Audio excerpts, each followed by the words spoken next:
Ladies and gentlemen, boys and girls, how you folks doing? Welcome here. Welcome to WrestleMania 2000. I'm your host, Conman167, and we're going to be live with you guys for about the next 3 hours and 20 minutes or so. It's a little bit longer of an episode. It's a little longer of a show, but WrestleMania 16 is the show that we are streaming here today for you guys. And this is a very important WrestleMania in the grand scheme of things. It's the year of 2000. It's pretty much at the end of the Monday Night Wars. And so you kind of get the whole thing wrapped up in a little pretty bow. And you get WrestleMania 2000. So 3 hours and 18 minutes here today. If you guys don't know how these streams work, essentially what we do is we throw on an old pay-per-view, we throw it on the WWE Network, and you see the time over there. You can sync up your time to basically watch along with us. It's that simple. So basically sync up your network or your Peacock network, whatever you want to call it. Sync it up, and you get to watch WrestleMania 2000 with us here today. But let's do this thing, everybody. It is time for your Con Man Certified roll call. So who do we got in here today? We got Jackson Blackheart. How you doing? We got Gavin Mangus up in here. We got 2K Dude. How you doing? We got Baggiest Elk. Good to see you, my friend. We got Shane the Gamer. We got Kevin Langoff. Matthew Grantland is in here. Thanks again for last night, Matthew. I deeply appreciate it. We got Kakapopo up in here. We have TCS Gaming. Thomas Noble. How you doing? We got Assam. How you doing up in here? Nice to see you. We got Alexander Harbula. We got ourselves Cubs Fan 16. How you doing? We got Archie Ghost. We got ourselves a Led Thomas. Lucas Freeman is in here. Shane the Gamer, how you doing, my friend? We got Hassan Shayub, how you doing? We got Manuel Pacillo up in here. I think I said hi to Thomas Noble, but if not, how you doing, Thomas? We got James Garren Jr. We got J Money Jeff, how you doing? And Trev Alice is in here as well. I bet you there's some other people like Test-Based Wrestling Fan and Ahmed Smiles, but it's good to have you guys. Really good to have you. So let's get this thing without further ado, we say, let's get this thing going. So everybody, click play on the WWE Network or on the Peacock Network. It is WrestleMania 2000. We are clicking play in 3, 2, 1, go. It's the greatest spectacle in sports entertainment. All right. This is WrestleMania. This is a WrestleMania. It's the most grand spectacle ever. It is a WrestleMania. My attempt at the think. Here's Lillian Garcia, though. Also, she's going to sing the national anthem. Okay, cool. TCS Gaming, how you doing, buddy? He says, Con, when is Con Mania? Is it this week or next week? It is going to be next week. So this week is the go-home show for... My fan just turned on, finally. This week is the go-home show for Con Mania, and then next week, everybody, we are going to be live with Con Mania. I'm looking forward to it. So, I had a little bit of an interesting morning here. If you guys were following me over on Twitter, so about 7 years ago, right, in 2014, is that accurate? 2014, 15, 16, 17, 18, 19, 20, 21. Holy crap, that's 7 years ago. But in 2014, when the network was released, I basically just signed up immediately for the WWE Network. However, it wasn't available in Canada at the time. So the only way really around it was to create like a VPN or sign up with a VPN service and then create an account that was a fake account in America. So back in 2014, when I made my fake account, I listed it in somewhere in America, and that worked for 7 years until you guys in your cloud bot, you don't give me 5 minutes. 5 minutes, that's all I ask. All right, I'll activate your stupid cloud bot, you little jerk butts, you little impatient buggers. Holy moly. Yes, we'll get around to your con coins. But yes, so basically today, guys, I've had a interesting day. So just basically moving around my my WWE network. So basically I woke up, found out that my network was going to be invalidated because it was in America, and WWE Network is officially switched over to Peacock completely. So that meant that I was out of a WWE network, and in Canada, the only way that you can watch, by the way, Botch Guy, thank you so much for that donation. I appreciate it. Good to see you, buddy. But the only way that you can watch it in Canada is through your cable provider. Now, Conman, being a person in his mid-20s in 2021, knows there is very little reason to truly have TV. There's very little reason to have it. So, for me, I don't have a cable provider. I'm not signed up through Bell, through Rogers, through anybody like that. And that means that I was unable to get the WWE Network. I just straight up unable to get the WWE Network. This is WrestleMania 16, by the way. So I wasn't going to be able to get it here in Canada, and I'm like, what am I going to do? My network in the United States has been canceled. I can't access Peacock. I tried doing the VPN service through Peacock, but that didn't work. So I was like, okay, I'm completely out of options here. And then somebody left a little comment over on Twitter. I'll even show you guys the comment. It was this one right here from EJ. He says, what if you signed up with a VPN connected to another country that still has it, like the UK or Brazil? So sure enough, I went over to the UK and I was like, oh, I think we got this. I think we're going to figure it out. Changed my VPN to the UK, signed up in the United Kingdom, and now, ladies and gentlemen, Conman is officially watching the WWE Network. According to my location, I'm officially watching from a place called Laxo, and it's located at the end of the Laxo Voe in Vidlin, Shetland, Scotland. I probably butchered the pronunciation of that, but that's where I'm located. If you guys want to see something even funnier, so let me find you guys exactly where this is. Oh, we got the Ho Train to start off WrestleMania. Because pimpin' ain't easy. So let me show you guys right here on a map.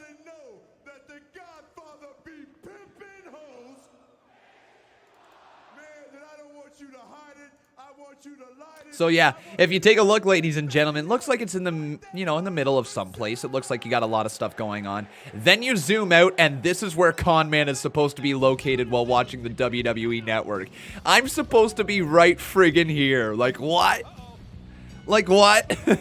I will tell you something. I am not. Hey, Cameron Gray says, what's up, Con? Just got new insurance agent, and my new guy's name is, and I didn't get to read the last part. Let me try that.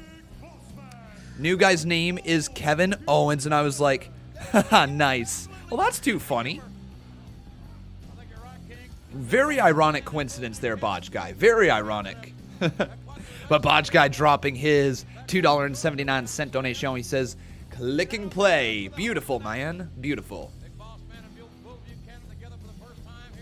Yes, it's very northern Scotland. Like, I'm way up there. Do they even have, do they have access to the WWE Network there? Like, they must. There must be internet, right?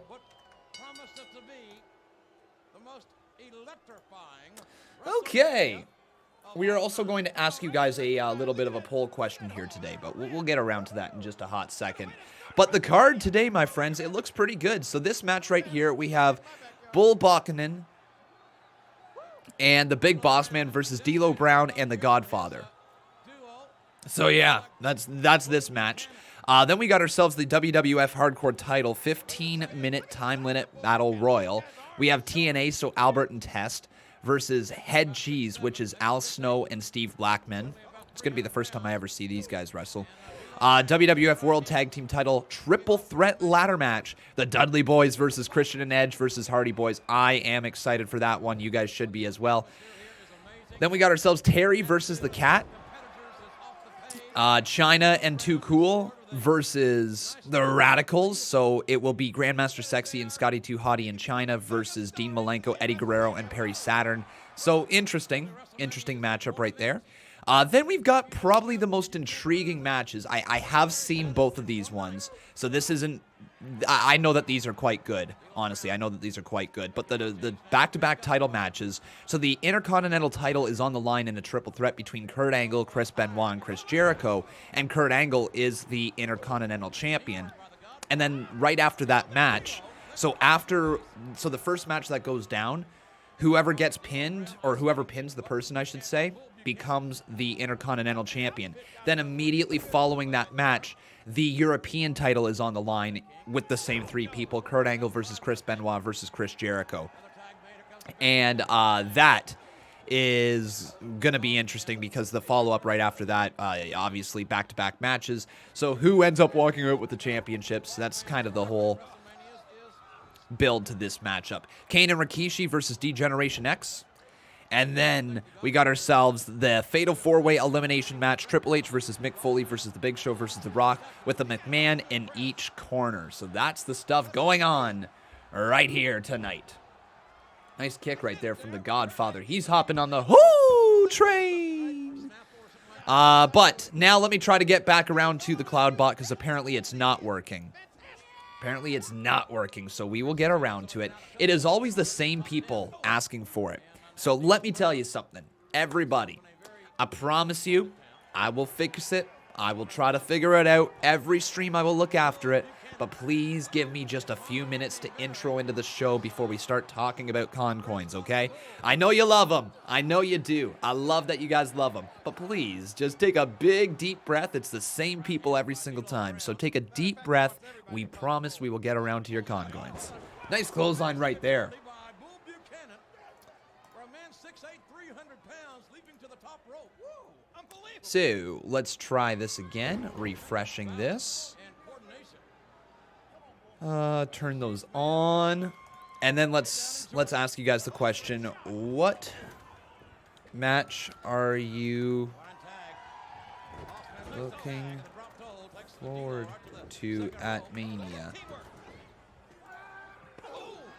So let me ask you guys the question here now. Hopefully the con coins are working. Yes, they are. So at WrestleMania this year, we got ourselves a very interesting looking card. I still think that the build has been a little lackluster. There's no question about it. But for the most part, the card at Mania looks really solid. And I'm excited to see what goes down at Mania. So we got ourselves the triple threat. So Edge, Bryan, Reigns. So let's go 3-way. And then we got ourselves Sasha versus Bianca. SD women.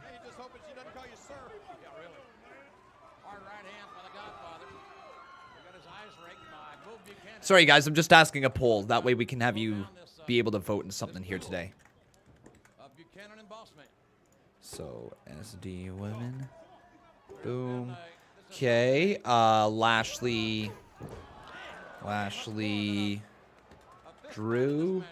Let's go WWE title. Boom. All right.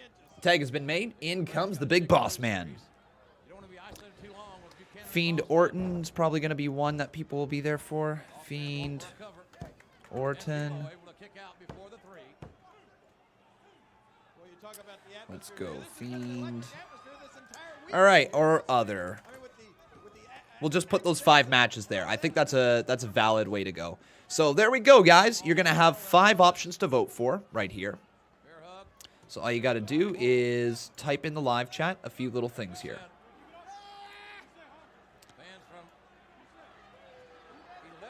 Oh, that's a little tight, isn't it? I didn't realize it was gonna be that tight. Let me fix that. Let me fix that. We're even live in Australia. It's 10 o'clock in the morning in Australia right now. 38 states, 11 countries. Yikes, that's way too tight. That's way too tight.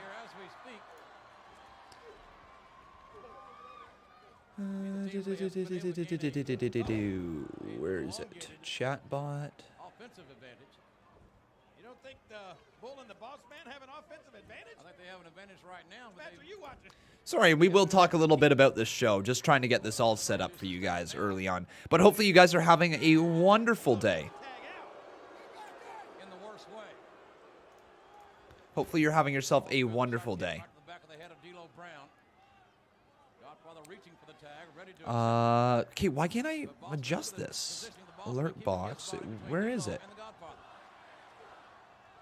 Poll. That's it. There we go. So we can go title font. This may be a version of the XFL fair catch, which won't exist, quite frankly. Backbreaker, leg is hooked, and D'Lo Brown again. For the third or fourth time in this matchup that he has had. Nope, to kick that's out before wrong. the three. Okay, we're just gonna have to go thin bar then, unfortunately.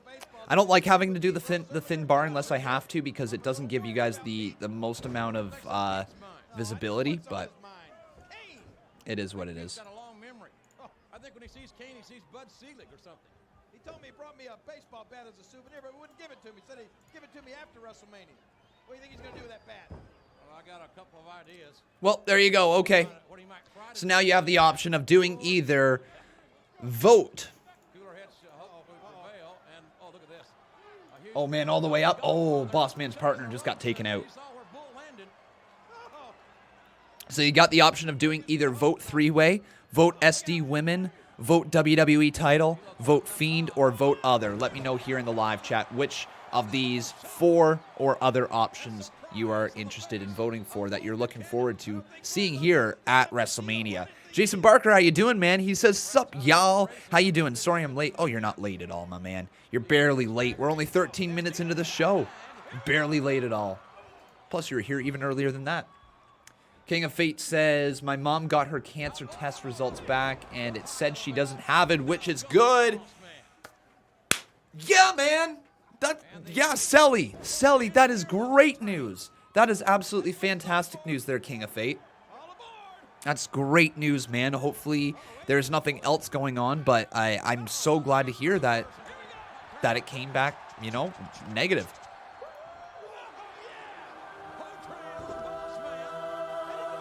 Uh-oh, the Ho Train.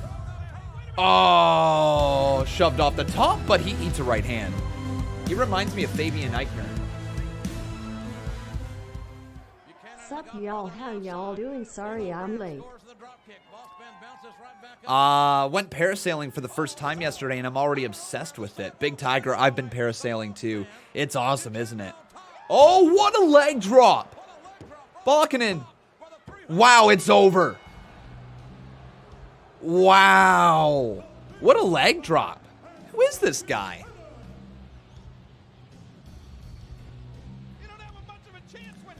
Bull Buchanan. Buchanan. How the freak? Who is he? Bill Buchanan, American professional wrestler. He's known for his appearances in WWF under the name Recon, Bull Buchanan, and B Squared, and for his appearances with All Japan Pro Wrestling and Pro Wrestling Noah. That's Buchanan. Bull Buchanan. Buchanan? It's Buchanan. Oh, it's Buchanan. All right. The McMahon-Helmsley era puts on the biggest WrestleMania. Don't know much about him. And we are both World Wrestling Federation champs going into it. Just doesn't get any better than this. It does not, for sure. Buchanan. All right, so Buchanan. Conman learned something here today. But see, this is why we have to watch back through a bunch of old stuff, right, guys? If we don't watch back through old stuff, we only know the main things. We only know the stories that have transcended wrestling, that have been the big stories of wrestling. Other than that, you miss out on all the undercard minor stories, the occasional pushes that this one person got for 4 months. You know, you miss out on all of that. And so when you watch back through old pay-per-views, you get to learn. You just get to learn, which is awesome. Bayou Kokinen. Bayou Kokinen? Bayou Kokinen? Bayou Kokinen? Bayou Kokinen? Whatever. I don't care. And I want you to listen up. Rule number 1, there's a 15-minute time limit, which will be strictly adhered to. Rule number 2, within that 15 minutes, there could be as many belt changes as they might be within that time frame. It could be 1, could be 2, could be 10 times it. Or maybe not at all, Crash. Okay, so when the time runs out, so do your chances to be hardcore champion. Have a good match. We'll see you out there. All right. Well, that was earlier today, ladies and gentlemen. Well, here we go, everybody. The last It is time for the WWF Hardcore Title 15-minute time limit battle royal. Oh, it's time for Taz. Oh, it's time for Taz. Oh, man. Taz does have that, like, that intensity about him, man. I wish that I could have seen the rise of Taz in ECW. That's what it was, right? That's where he was just a monster under Paul Heyman, right? Taz, ECW early years, rise to superstardom. Yeah, ECW. Yeah. Damn, man. So that was with ECW.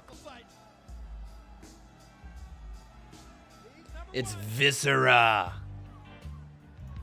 Who's next?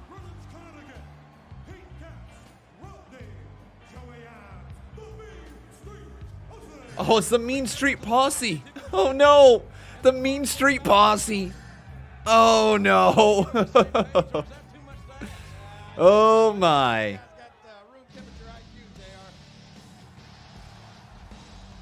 Here comes Hardcore Holly.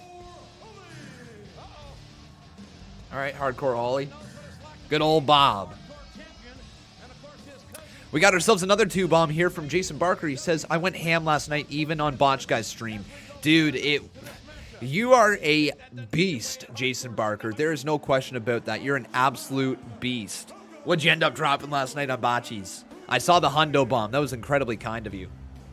Over there. These two young men, I'm sure, will take every chance in the world to gain the honor and Whitest faction in wrestling history. respect as WWF Hardcore Champion. Okay, who's coming out next? Oh, the Headbangers, right. Right. The Headbangers. Right. Right. Right. What were the Headbangers all about? Thought of my class with my hat.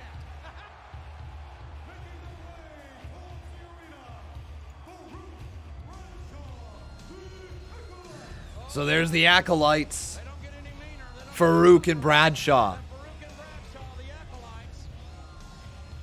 So the Headbangers are a professional wrestling tag team consisting of Mosh and Thrasher. As the name of the team implies, their gimmick is that they are a pair of metalheads complete with heavy metal related t-shirts, kills, piercing, goatees, shaved heads, and black face paint. I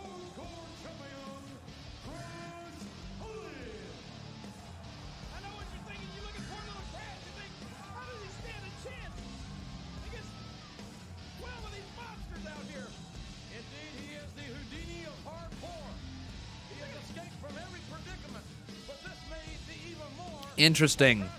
Interesting. So WWE Raw's 15th anniversary magazine also includes a list of 15 superstars who overstayed their welcomes in the company. This has the Headbangers at number 2 behind only Scott Steiner. Really, people thought Scott Steiner overstayed his welcome. Interesting. However, in 2010, WWE added the team to the Where Are They Now section on WWE.com. So yeah, there's the Headbangers. This one, oh my god. So yeah, this is totally going to be like the 24/7 title. If WWE were to put on like a 15-minute battle royal, it would be something like this with the 24/7 title currently, wouldn't it? Or not even battle royal. I don't even know how you call it because it's not an over-the-top rope battle royal, but it is a battle royal, if you will. Continues for 14 plus more minutes. Will we look at the weapons these guys have brought to the ring? This thing looks like it's going to be just going to be a little chaotic here. In or out of the arena. Oh my god, Viscera 2. Wow, what? Oh my god, did they have Viscera pin Taz that easily? Viscera pin Taz that easily. What? Well, he's a mountain to climb now. The new hardcore champion. That was like a 30-second title reign.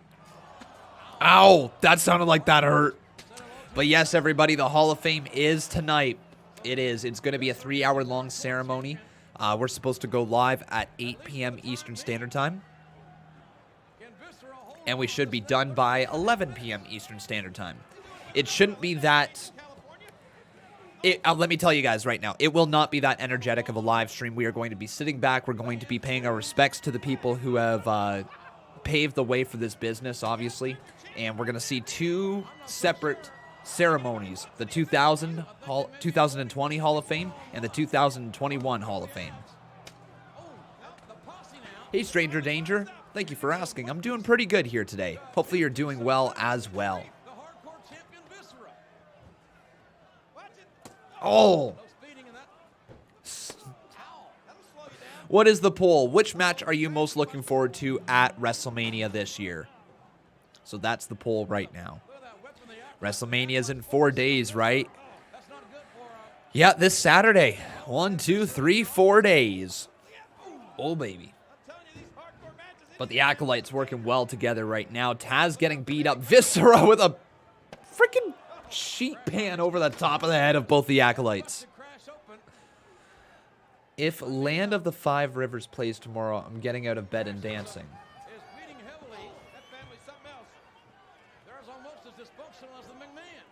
I don't know what that means. Con, the class of 2020 is 8 to 9:30, and the class of 2021 is 9:30 to 11. Yes. It's the Great Khali's theme song. Ah, gotcha. Oh my God. Hardcore Holly. Hardcore just got dropped. Oh my God. Or is that Crash? That might be Crash Holly. Hang on, have I been calling him Hardcore, or is Hardcore in this match as well? No, Bob Holly's in this match as well. So there's Crash and there's Hardcore. The Notorious CDG, how you doing? He says, what match are you most excited for at Mania this year? This is Coup de Grace, by the way. Nice to see you. It's got to be between Kevin Owens and Sami Zayn. I'm really excited to see that match. I also can't wait to see what does happen in the triple threat between Edge, Bryan, and Reigns. I also think Sasha Banks and Bianca Belair are going to kill it. I think they're going to have a great showing. So if I had to say probably one off the top of my head, it's Kevin Owens, Sami Zayn, just because I have a real personal connection to those two guys. Not only are they Canadian, but they were one of the first major storylines that got me truly invested in wrestling. Like truly invested. Their feud in NXT where Kevin Owens debuted, like I remember watching that NXT where Sami Zayn won the NXT title and then Kevin Owens turned on Sami Zayn, and then Kevin Owens won the title from an unconscious Sami Zayn, like basically beat him unconscious. Yeah, that storyline resonates so much to me, and it's one of those storylines that made me grip onto wrestling even tighter once I saw. So I can't wait to see that match. I believe they had a match at Battleground, WWE Battleground. I might be wrong on that one. Whenever they had their match, that one was incredible where Sami Zayn won. So I'm looking forward to it. Those two are magic in the ring every time that they face each other. That's cool, Ross. That's cool, my friend. Oh my God, another shot right there across the back of Viscera.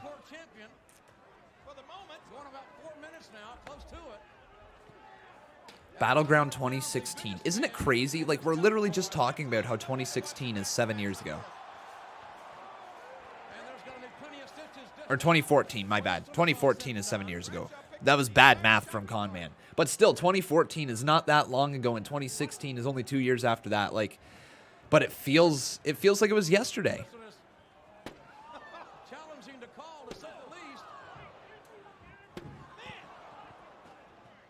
These guys are just beating each other up. These guys are just beating each other up. Like, no punches being pulled here.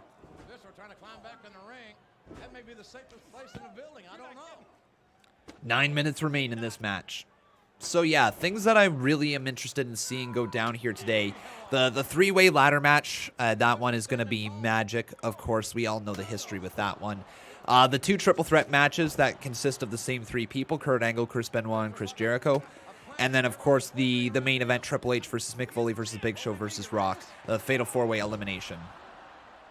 Raul says, Con, do you need me to tutor you in maths? No, I'm fine, my man. It was just I misspoke. That's all it was. Just a mistake. Lux7 says, this pay-per-view right here is what got me into wrestling. Really invested into it. Oh my God, what a power bomb from Bradshaw. And then Viscera just sent off the top rope. The 500-pounder goes to it, slammed right off the top by both the acolytes. What was Viscera thinking? Oh, Rick's got a 2x4. D. Man. Look out! No! Oh, this broke the 2x4. Bradshaw the shoulder block. Viscera will never last. But the acolytes put Kai-En-Tai. 2, 3, we got a new champion. Kai-En-Tai got the cover. What? There are... Funaki. Funaki's the champion. The dinner table first. Oh. And Taka just knocked down his buddy. All right. So there's some good YouTube channels with ECW and old NWA. We should do a watch along with that one time. It would be really fun and different. Potentially. Potentially. How are my stocks doing? Why don't we take a look? Why don't we take a look? I just need AMC to eventually bounce up. Like, it needs to go to the moon. Really does. It's down today, so... Yeah, it's down. All we can tell you for sure is that Not really much going on with it. Funaki is the hardcore champion.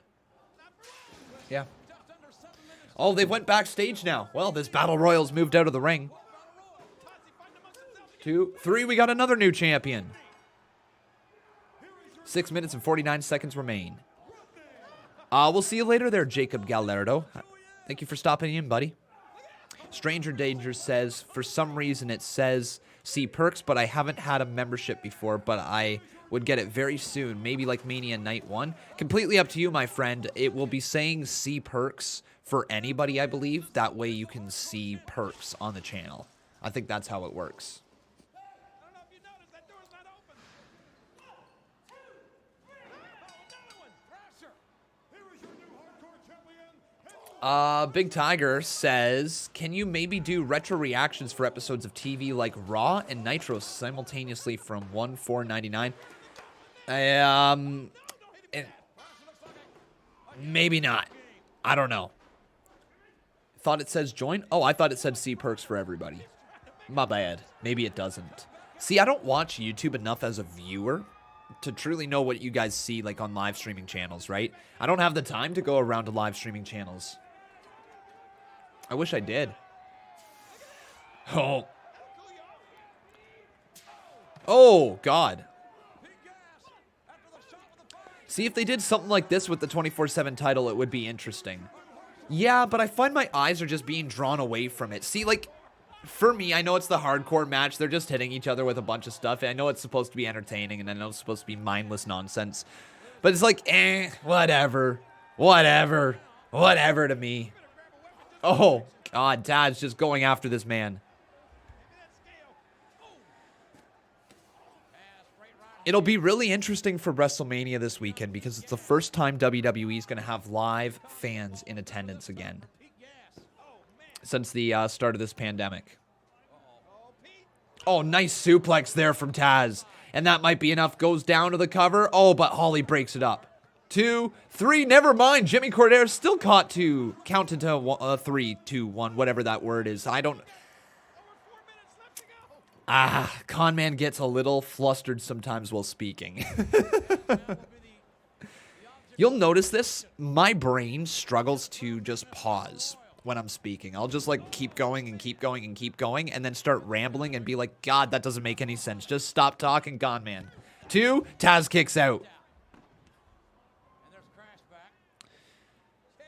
We've never had Daniel Bryan versus Finn Balor in WWE. Well, maybe we need to get that. Steve Taylor says, to be honest, I think Drew might be booed, especially if he wins. Interesting as well. His cousin having the hardcore championship and not cousin Bob Holly. Which match am I looking forward to the most at NXT TakeOver? It's either got to be Ciampa versus Walter or... Man, there is some. Look at this. This is amazing carnage. And Will Knox. Near fall. Hey guys, I'll be right back. Don't go anywhere, okay? Don't go anywhere. Conman's just got to drop something off in the mailbox right now. The old neighbor that used to be here Yep. Okay, I'll be right back. And Taz, I know Taz may just hold on here. I think time stood still when one of the posse members won the championship. And the Holly Cousins now double teaming Taz. Oh, look Taz single leg takedown. Oh, he's gone crazy. Hardcore Holly stomping away at the reigning, and I use that term loosely, reigning hardcore champion. Right, we're less than 3 minutes to go. No. Now Taz is Sorry about that. Sorry. what a smash. Oh my God! It's CM Punk! No, it's not. Got him right in the face. Taz don't care. He's a human rights. Freaking CM Punk showing up in 2000. Kick out there by Crash Holly, I believe. Yeah. He is the champion. He never did have both oars in the water. Oh man, did Bradshaw just nail Joey abs. This will make brain cells disappear. I'll be back. There's some news that another ship got caught in the Suez Canal. No way. What? Really? No. Is there another ship? Let's give him the 2-minute warning, JR. 2-minute warning. No. You gotta be kidding. No, there's not. Is there? Another. Uh-oh, look out, crash. Throw by Taz. Beautiful Greco-Roman-like throw by Taz. No. What? Hardcore Holly. He knows who the champion is. There's not another. Power slam. Left hand. And not with Crash in the ring with his cousin. What? Got the cover. This is. And Taz able to power out. Minute 25 seconds. Oh, that is actually. I don't know how. Oh, look at this. What? No. Holy crap, man. This world is. Conditioned to do. It was old news. Like, I just can't find anything like an actual confirmation that is going on right now. It was old news. Beautiful drop kick by Hardcore Holly. Okay, if it's old news, it's old news. Taz able to kick out. Oh, it's down to under a minute. Looks like Taz is going to hold on. Beautiful suplex by Oh. Taz. Not too sure, OLED. Not too sure. Just was going off what Unbroken said. There can't be another, says Raul. I mean, that's what I'm thinking. There can't be, but imagine there is. Dear Lord, 2. Oh, kick out there by Taz. What? Crash got the 3? 30 seconds remain, guys. Taz with the Taz mission. Taz with the Taz mission. 22 seconds remain. 20 seconds remain. Can Crash hold on? Hang in there, Crash. 12, 11, 10, 9, 8, 7, 6. Oh! 1, 2, 3. What? Bob Holly wins. Crash got the shoulder up. Ladies and gentlemen, the WWF Hardcore Champion, Hardcore Holly. Hardcore wins? Hardcore Holly. I thought Crash kicked out. I'm confused. What the frig just happened? So here is the botch. So originally Crash was supposed to hold on to it. Ladies and gentlemen, we've had a So that was a botch? So Crash was supposed to hold on to the title? Whoa, Matthew! The dude just dropped 50 more. Matthew! Dude! Holy crap! Thank you, man. Oh, what? Look at that pretty pink bomb. Dear Lord, Matthew Grantland, buddy, I just want to say thank you. You've been on the channel for a long time, and I've never seen heat dropped by you like this. This is absolutely incredibly kind. Holy moly, man. Well, Matthew Grantland, everybody, we're going to need to get up on our feet for the one and only one half of the former WWE CMU Tag Team Champions, the Wolfpack. It's Matthew Grantland. Say yes, yes, yes, yes. Yes, yes, yes, yes. Thank you so much, Matthew. Woo! Yes, yes, yes, yes, yes.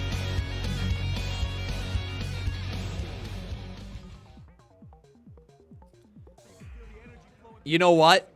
Because of that, I think it's time. Actually, no, wait. No. I can't tell you guys, unfortunately. I can't tell you.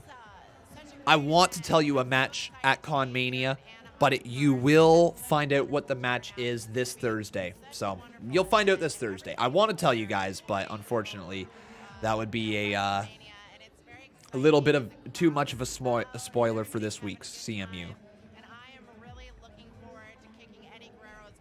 Hey, Liam Warren, how you doing, buddy? How you doing? Is there anything more I can tell you with the CMU? Anything more that I can tell you with the CMU?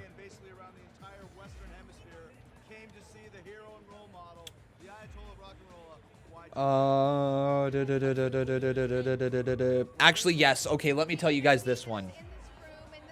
So for this week in the CMU, this Thursday, we are going to have 2 triple threat matches that are qualifying matches for the $1 Million United States Championship. At Con Mania, there will be a Fatal 5-Way TLC ladder match. TLC match, I should just say. And in the match, so far, Luck 7, Dave Rua, and Thunderstorm have qualified. But the final 2 spots will be one of these following people. So the first triple threat is Ludog versus Isaac Roa versus White. My bad. First triple threat is Crossbow versus Villain versus Gradidos. All right, so let me bring that back once again. I told you guys the wrong match to start off with. So the very first triple threat match is Crossbow versus Villain versus Gradidos. Winner of that one will qualify for the TLC match. Then the other triple threat is Shane the Gamer versus Brad Rhea versus King of Fate. That triple threat match, the winner of that, will qualify for the TLC match as well. So huge people competing in these matches. That is going to be this Thursday on the CMU. Get the opportunity to do a match with them and actually see what it feels like to actually be at ringside and call a match for the World Wrestling Federation. It's just awesome. How many fans get to say they can announce a match with Michael Cole? The reason why I like the Bella Twins is because they've gone through so much this year with mom having cancer and them being pregnant, so I will be honoring them. I like Kane too. Honestly, the Bella Twins for me, I don't think they get enough credit. I think Nikki Bella and Brie Bella both deserve a lot of credit for being the face of a women's division during a time when the women's division got zero love, was given a demeaning title called the Divas title, Divas Championship, whatever you want to call it, that was shaped like a butterfly. Demeaning as hell. Nikki Bella and Brie Bella, without them, and you can say AJ Lee, without those three, I don't know how you get through the women's division throughout those years. I don't know how you possibly do anything with the women's division without those three in there. So the Bella Twins are so important to the history of WWE. Yeah, I don't know how else you can write the history of WWE without them. You just can't. They're super duper important to them. And also, Nikki Bella came a long way. Brie Bella, not as much. Brie was known for botching. Brie mode, like, she was not really known for being the most fluid in-ring wrestler, but Nikki Bella evolved, man. Nikki Bella grew into being one of the better performers in the women's division ever. Like, seriously, I'm not just saying that. I'm not just spewing out crap. Nikki Bella had star power. She had the look, and she had the actual physique to go with it.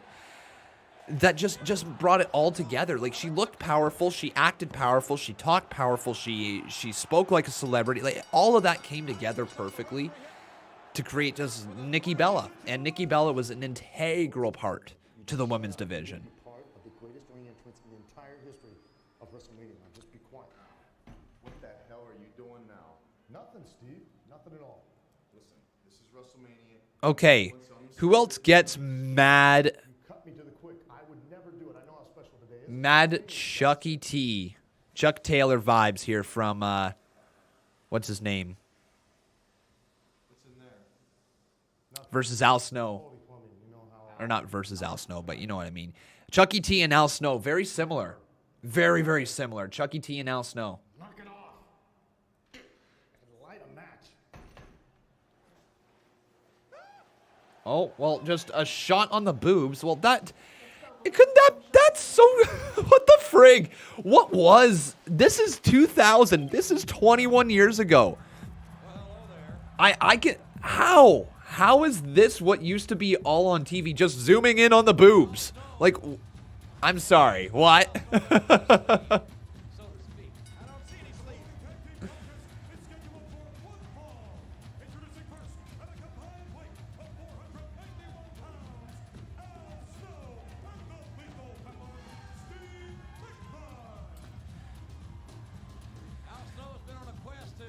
All right, so Al Snow and Steve Blackman here.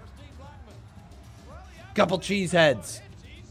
Head cheese, whatever you want to call it. All right. Steve, WrestleMania is a special day, and have I got a special surprise for you. Remember last week when you talked about the pygmy playing Let's Go Head Cheese with his ass cheeks? Well, let me introduce you to Chester McCheesyton. Chester McCheesyton? Mr. McCheeserton. What the heck's that? What the frig? It's a human block of cheese. Michael's coming down on the rail. What a gimmick! This is great! Yes, Chester. Come on, Chester. Right over here. Just like we rehearsed. Right here. Chester, bend over. Bend over. Ready? Let's go head cheese. Let's go head cheese. Let's go head cheese. That's pretty cheesy. I don't think this is getting over with Blackman. What? A pygmy playing Let's Go Head and Cheese on his butt cheeks? How could that not get over? Silly of me to ask. Uh-oh, speaking of getting over. Their opponents. Can I just say something? Jerry the King Lawler using actual wrestling terminology on commentary is so refreshing to hear in the WWE. I wish WWE would allow the commentators to talk like they are actual wrestling commentators, like they are fans of the business, like they understand what's going on in the business. It's one thing to protect kayfabe, it's another thing to actually add color commentary. Jerry the King Lawler saying, well, that'll get over, or that's not going to get over, or hey, it's a gimmick. Things like that using actual terminology from the business, huge, huge. It makes the business, what the people are commentating, feel a lot more real. It does. But man, Trish Stratus. Hey, I think she's coming over here, JR. Well, if she does, we'll get nothing out of you this matchup, I can tell you that. What do you mean by that? And get anything out of me she wants. I'm sure. Write her a check. It's going to be a test. All right. Okay. Like you said, we got to... Wait, JR, what happened? Something happened to All right. So this match is underway, and there's still about... We got a long time left in the show, everybody. This show is going to be a little longer. I've been enjoying the WrestleManias that have been under 3 hours. This one clocks in at 3 hours and 18 minutes, so it's going to be a little bit longer than what we're used to. I hope you haven't screwed this up too badly. What? Oh, are you back? Come on. Still got a loud buzz there, JR. Oh, into the corner he goes. Here, try mine. Oh, you're getting mine. And there's a shot from, oh, A-Train. Albert, we should say, broken up there by Blackman. Big Tiger says, this is the greatest Mania match ever. Is it? Are you being sarcastic? Join us on commentary. I don't know. Are you there yet, JR? I've got an audio to But still to come tonight, guys, we've got ourselves You didn't mess things up too badly, did you? the three-way ladder match. We have Terry versus the Cat. We have China and Too Cool versus the Radicals. We have the Intercontinental and European title triple threat match. So back-to-back matches there. Same people in those matches, though. Kane and Ricochet Rikishi, I should say, versus D-Generation X. And then the Fatal 4-Way Elimination match for the WWF World Heavyweight title. It's Triple H versus Mick Foley versus The Big Show versus The Rock.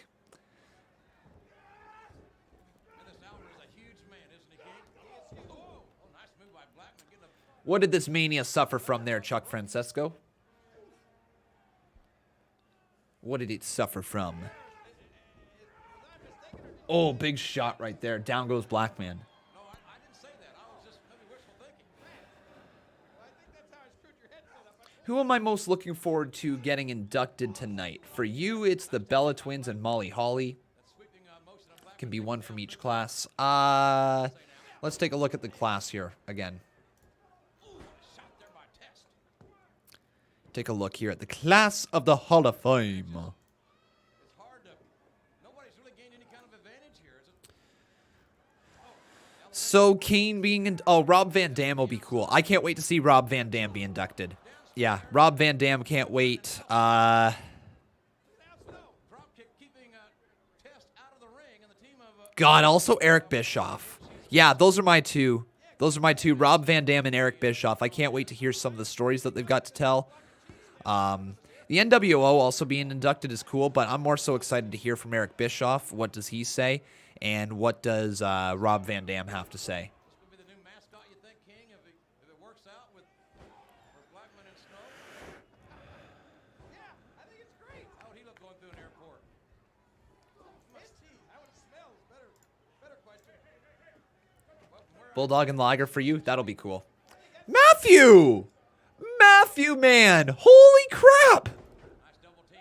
Dude! Snow and Blackman. Putting this channel on your back! Thank you very much. Another 25 bomb.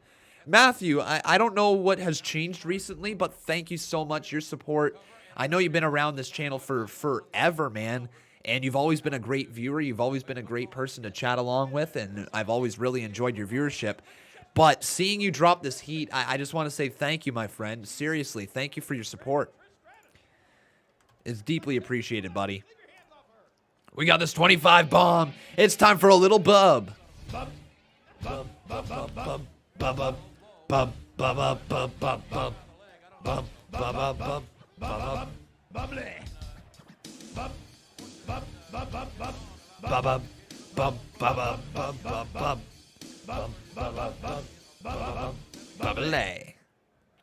Matthew with the money haymakers. Yeah. The right hand. The dive from the top. High risk, high reward.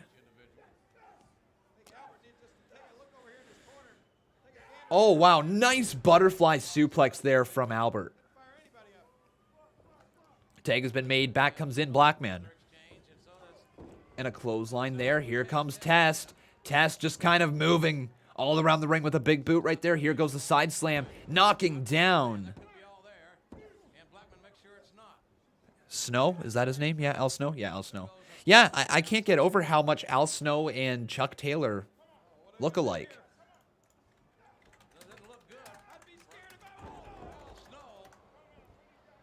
Al Snow just drilled like a fence post, and Blackman back in.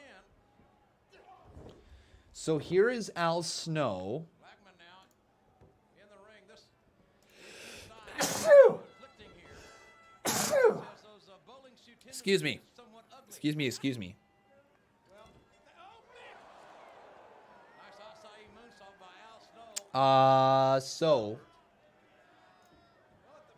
here is Al Snow, everybody, okay? Just so that we can have like a frame of reference. This is Al Snow. Oh, nice move. 2, broken up. Chuck Taylor. And Albert in, and Trish with a big sigh of relief. Well, the bottom just fell out for Al Snow. And then here is Chuck Taylor. Al Snow clothesline over the top.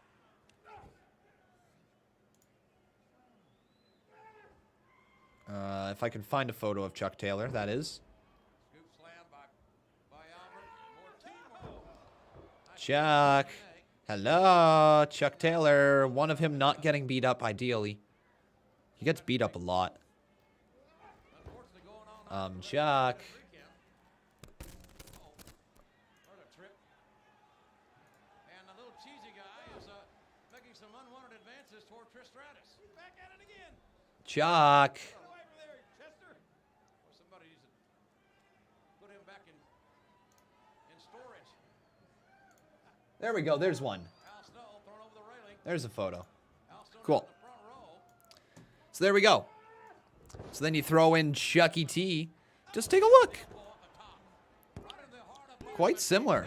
Oh, it's over. Test wins. Semi-similar. Not as similar as I thought. Those photos actually don't do a great job. But semi-similar.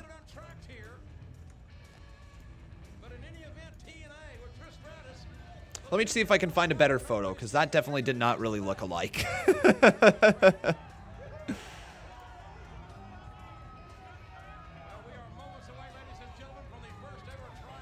Let me try this again.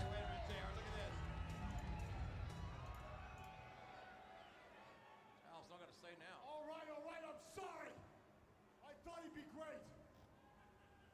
Chester? You're right. It was a stupid idea. Chester, come here. Chester. Come here. Chester. Uh-oh, Chester. Get in the ring. All right, so there's Chucky T.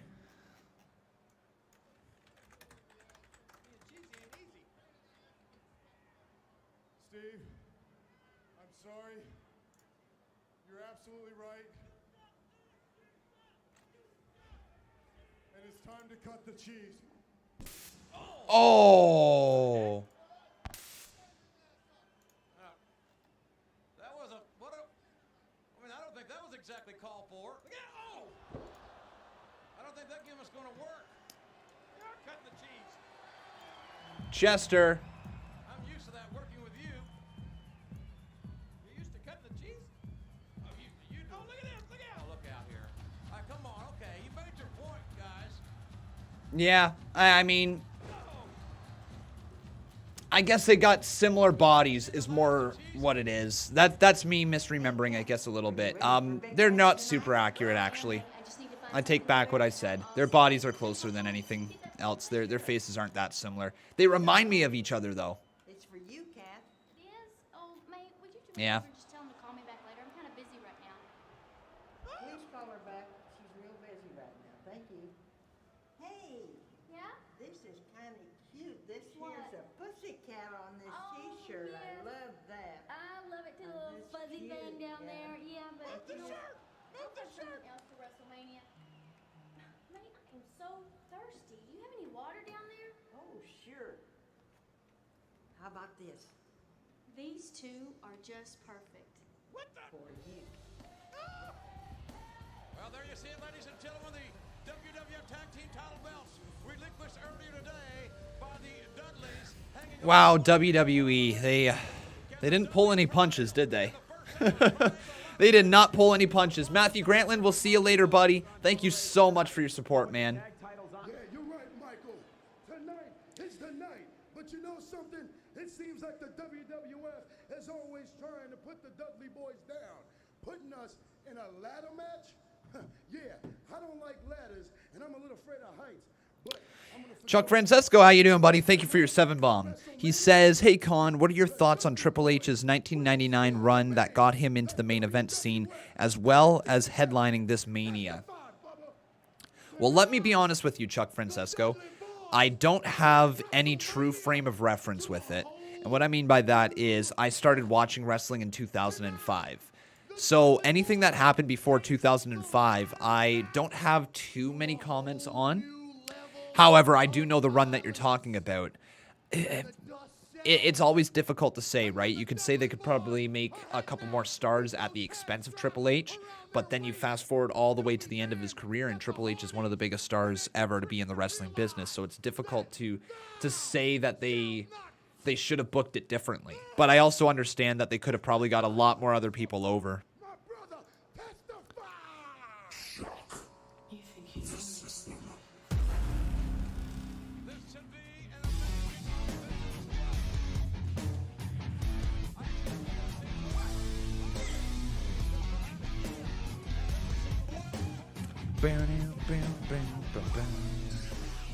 Boom.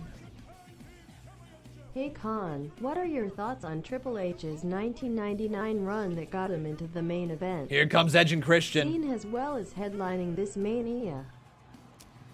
But yeah, again, I just I don't really have too many comments on it because I didn't get to watch it live, or I haven't watched back all the episodes on TV, right?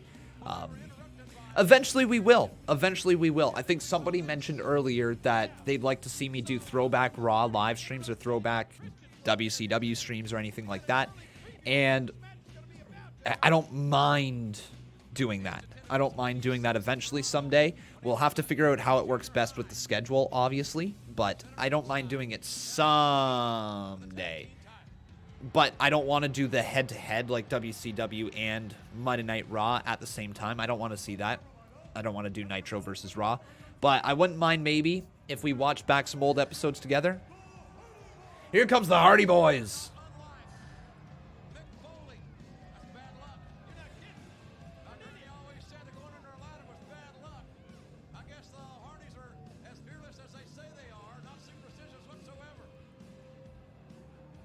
Interesting. Jason Barker dropping 5 more up in here. Thank you, man. Oh, by the way, Matthew Grantland, I totally didn't do this, but we've got ourselves a new boss, and his name is, in fact, Matthew Grantland. So he has become a 2-time Boss Battle champion. Thank you so much, Matthew. And here comes the Dudleys.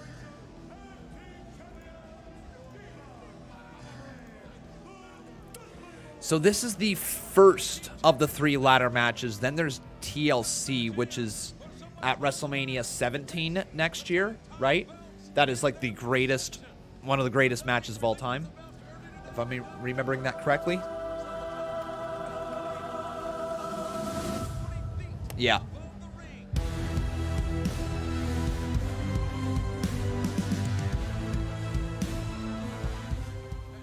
And here we go. My earliest memory was 2002 when I was in an apartment watching The Tonight Show with Jay Leno and looked at him and thought his head was a pear.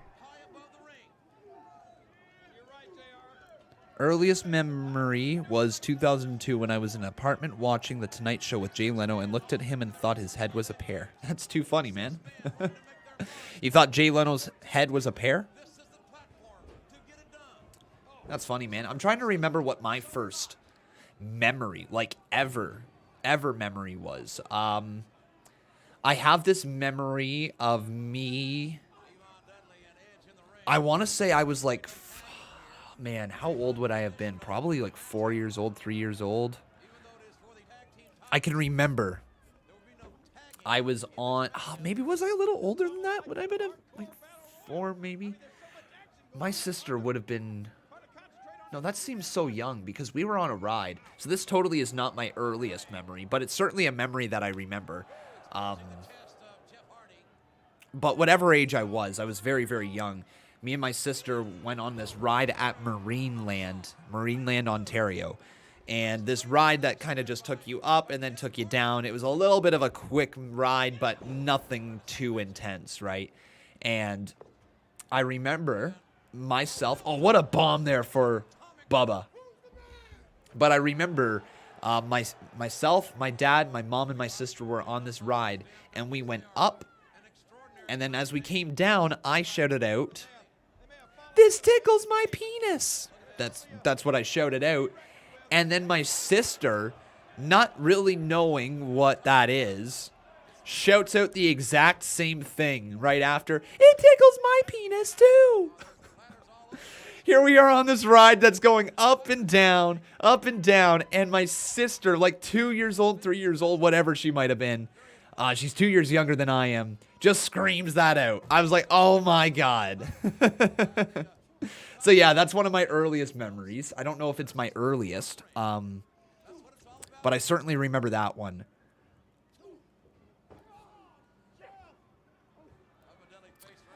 What other memories do I have early on? I know there's this video that sparks a memory, and I think I wouldn't have the memory without the video. So like they took a video of me when I was a kid, and it was me, I think I was like 2 or 3 years old, standing in front of the TV. And do you guys know the movie Riverdance? Riverdance? Yeah. So Conman apparently as a kid loved Riverdance and would try to emulate the moves. So I'd be in front of the TV going, hada, hada, hada, do, do, do, do, do, do, do, do, do, do, do, do, like, and that's one of my earliest memories as well, doing that. Oh, Matt, elbow drop right there to Devon. So that was definitely one of my earliest memories. Oh, DDT. Oh, my God. Did you guys just see the way that Bubba sold that DDT?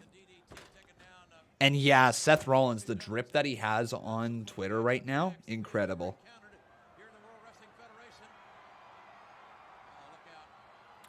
Oh, Jeff Hardy looking for a swanton. Oh, no, he hit a 450, but there was nobody home. Landed right on the ladder.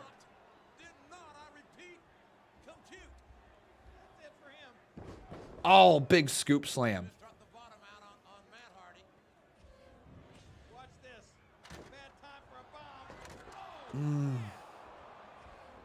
My, oh, my. Wait, Bubba. Bubba. Oh, God, why? Why? Why?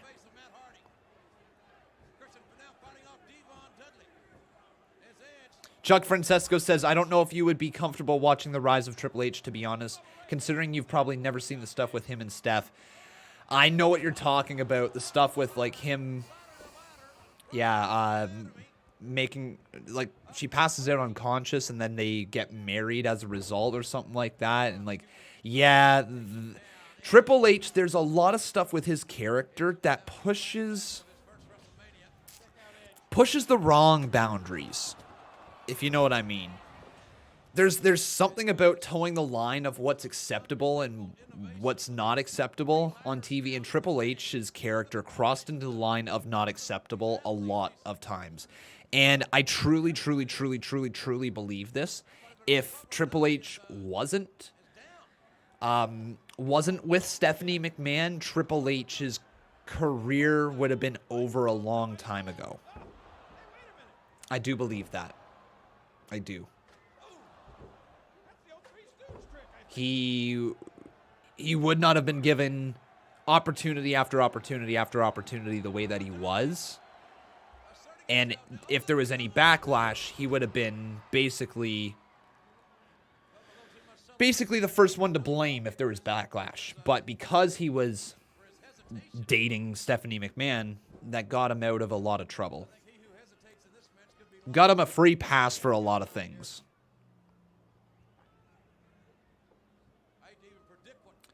Uh-oh, Devon.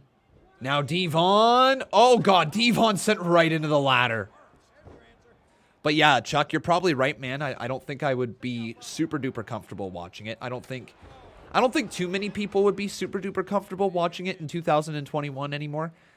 You go back 20 years ago, if I was the same age that I am, probably would be a little bit more comfortable watching it. But obviously that's because a lot more information has come to light and things like that over the years.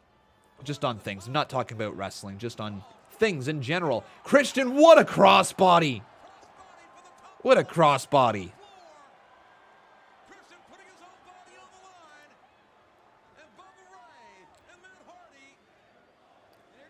There's a holy shit chant, man. How much do you miss legitimate holy shit chants? Ones that weren't, like, forced by the WWE. Not piped in noise. What a spear! Oh my God. What a spear. Edge just drove Jeff Hardy off the side of the ladder. Wow.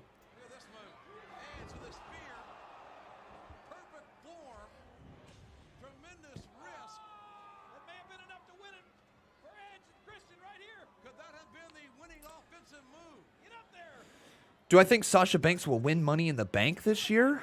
Probably not. Probably not. Naomi would be really fun to watch win Money in the Bank. Sonya Deville would be really fun to watch win Money in the Bank. Chelsea Green would be really fun to watch Money in the Bank. Watch win Money in the Bank. Who else? Who else would be really, really good option this year? Bailey. I know we've already seen it, but seeing Bailey, if they wanted to do it again, if they wanted to add another layer to the character of Bailey, they truly could. Bailey would work. Billy Kay. Billy Kay could be really fun.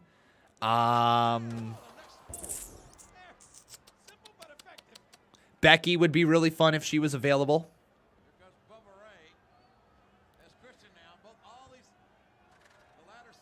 You guys say Shayna Baszler? Yeah, Shayna Baszler would be a good one as well. There's just a lot of options. Knowing WWE, it's probably going to be Charlotte. And you guys know I'm a fan of Charlotte, but I think that would be a huge mistake. Charlotte doesn't need to win it right now. She's got everything else going for her. They can put her in a main story right away. Oh my God, what is this? What a cutter! What a cutter from Bubba! Are you kidding me?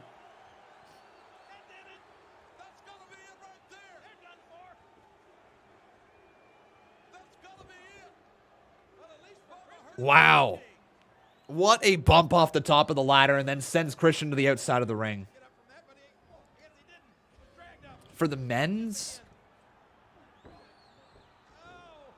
For the men's. God. For the men's, like, I know they could make a star, but I'd love to see AJ Styles win it. I'd love to see AJ Styles win it and have one more run towards the top again. The double team, there it is. Like, I legitimately think AJ Styles winning it could be so much fun. I know they're probably not going to, but that would be so much fun. Damian Priest is a good win. Yeah, Damian Priest is a good one. Keith Lee there is a good one as well. Adam Cole, interesting. You never know after Mania, right? They might be calling up Adam Cole. Maybe that's why they're doing the whole Kyle O'Reilly feud. The Fiend? That would be different. That would be different.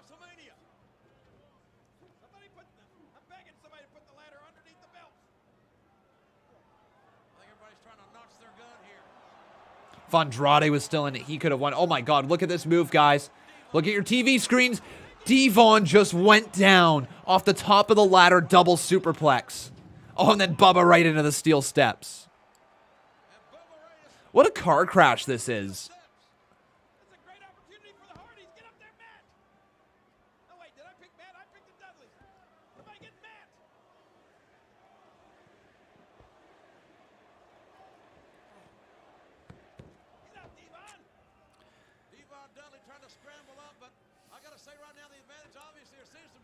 Now bringing those ladders back towards the center. Jeff Hardy and Matt Hardy, man, kind of dominating at this point. Watch it be Shane O'Mac. Seriously. Yeah. Watch them somehow put it on Shane.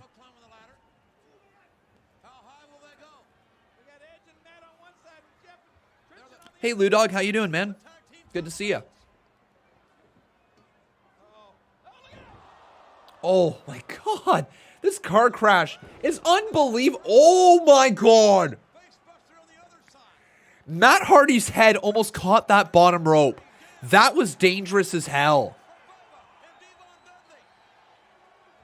Yo, Matt Hardy's head almost caught that bottom rope. Did you guys see that?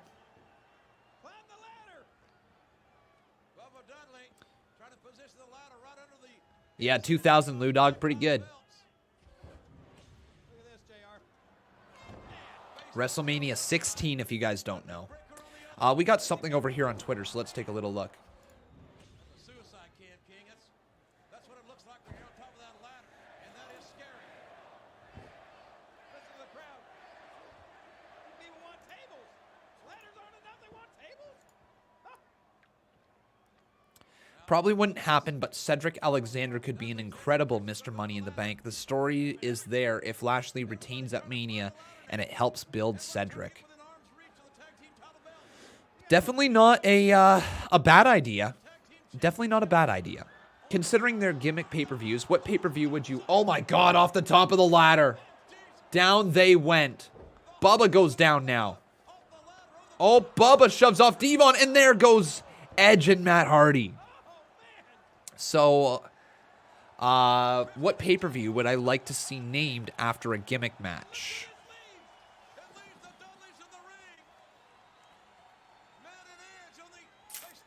Dang, after a gimmick match.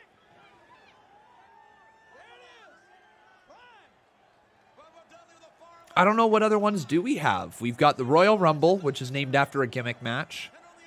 We've got Survivor Series, which is named after a gimmick match. We got TLC, we got Hell in a Cell. We have Elimination Chamber. We have Extreme Rules.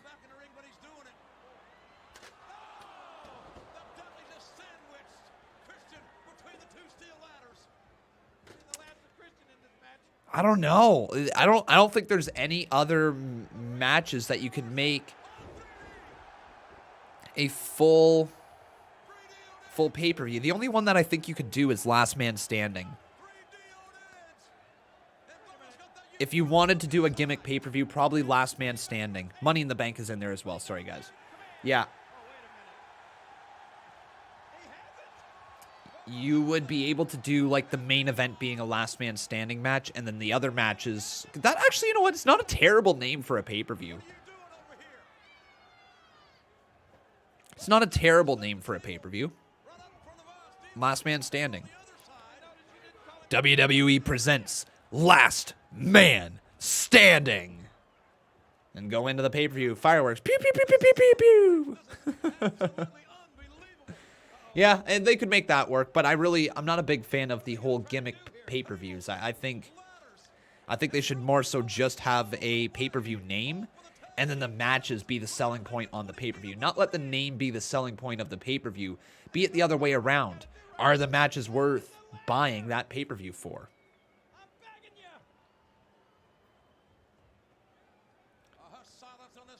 I'm doing pretty good there, Hola Man. Thanks for asking.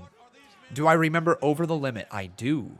And I'm doing pretty good, Matthew. Figured out the whole situation with the WWE Network, so we're good. Thanks for your offer earlier, by the way. Beauty, Barker. Beauty, man. Steve Taylor says, I'd like a story where AJ faces Triple H at SummerSlam if Triple H wins. Oh, and Triple H wins. Then AJ really wants a rematch at Mania 38. AJ putting future world title chances on the line, and if Triple H's lose, he must retire. That's not a bad idea. Not a bad idea.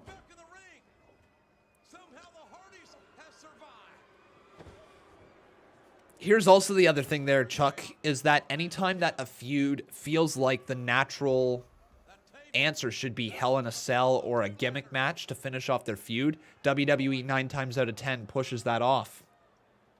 Just because they're like, well, it's not at WWE Hell in a Cell yet. It makes no sense. They should be able to do their match types at any time, not just once a year at this certain pay-per-view. Well, sent to the outside of the ring. Michael Wade is asking me, will I be doing Impact Wrestling when it moves to Thursdays? No, I will not. Thursdays for me are a pretty important day. It's the only day of the week that me and Becca get together, guaranteed. So we're trying to keep those nights open as much as possible, so I will not be streaming Impact Wrestling. At least not for the foreseeable future.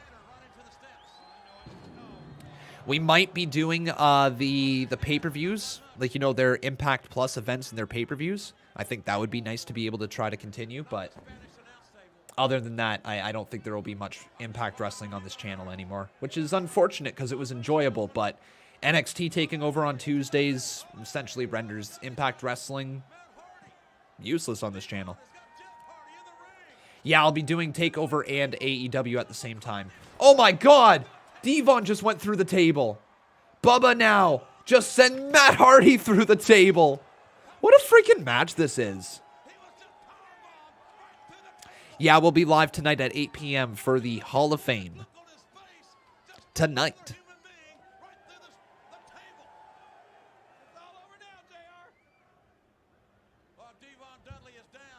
Chuck Francesco says, but at this point, Hell in a Cell and Elimination Chamber sells a lot more to the casual audience since they are guaranteed to see a gimmick match.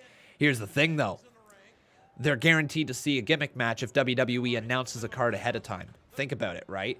If you have the highlight being this person versus this person in a Hell in a Cell main event at Backlash. All of a sudden, Backlash becomes more must-see because they have that one match on it.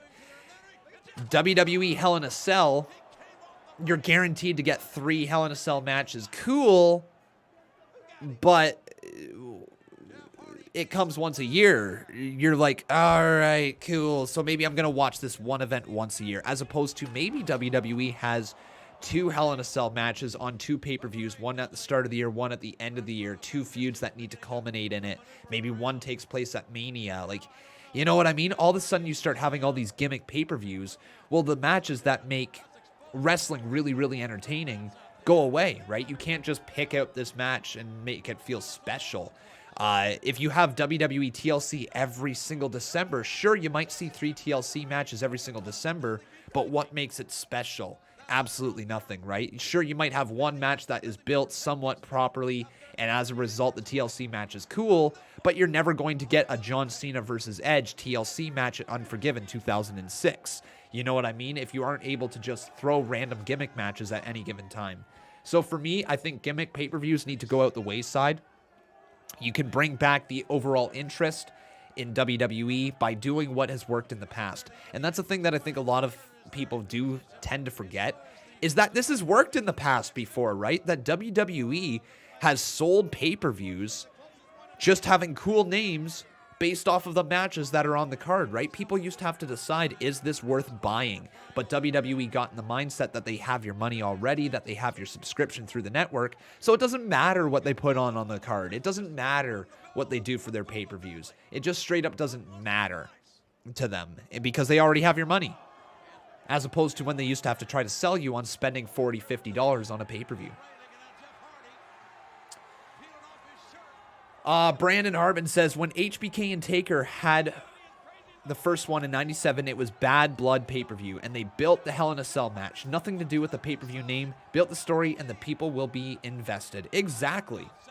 Chuck Francesco says, the only ones I'd keep are Rumble and Survivor Series. I'd also keep Money in the Bank. Here's the reason why. Hang on, Jeff Hardy. You guys want to watch this one? Here's an iconic moment. Jeff Hardy with the swanton through the table. What an iconic moment.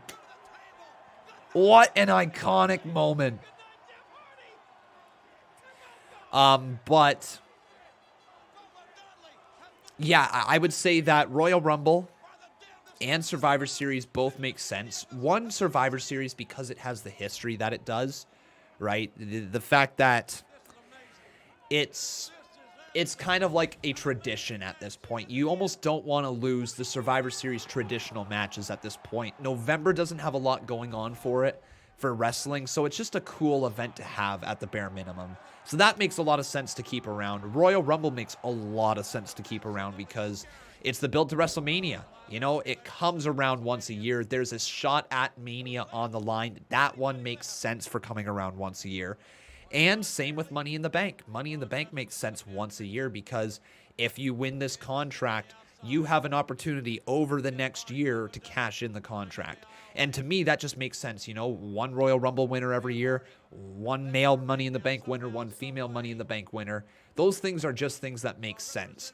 I, however, would like to start to see something with Survivor Series be added in because right now what we've seen is Survivor Series is starting to go to the wayside of being what is considered important.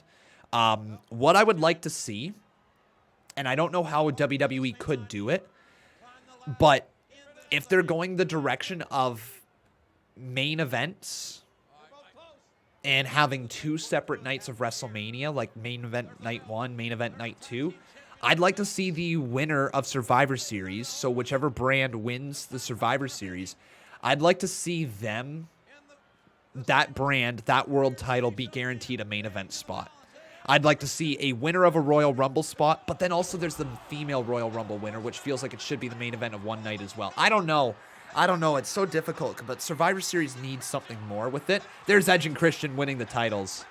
There you go. But like, I feel like they could do something similar to like the All-Star game with the MLB, right? The winner gets like a home field advantage, or like the brand gets a home field advantage of some sort. I don't know what it would be. But they should do something with Survivor Series. They have had some good Survivor Series without the brand versus brand things. It's true.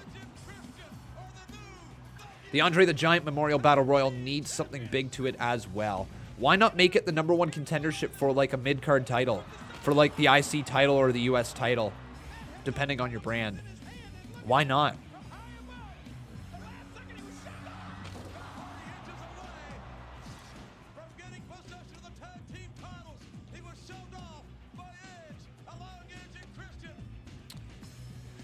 Winning brand gets the first pick in the draft. If WWE does a draft every single year, yeah, that'd be cool. Too much logic, Con. I know, Chuck. I know, man. I know. I'm just trying. Like, I want to try to bring logic to wrestling. Continue to bring logic to wrestling. It's not always easy, but it's certainly something that helps wrestling when you have logic to follow and when you can follow the story. King of Fate says, I'll be honest, the way they gave Asuka the Raw Women's title was kind of a letdown. I would have much rather, if they knew that that's what was going on, I would have much rather, you know, they just did the reveal at Money in the Bank, where Asuka takes down the Money in the Bank briefcase and then opens it up and sees that there's a women's title inside of it. That would have been neat.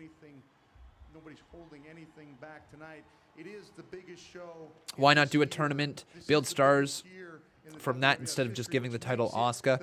Because she won Money in the Bank. Right? She won Money in the Bank. It was essentially a world title win. When you win Money in the Bank, it's essentially a world title win. Not guaranteed, but it's essentially it.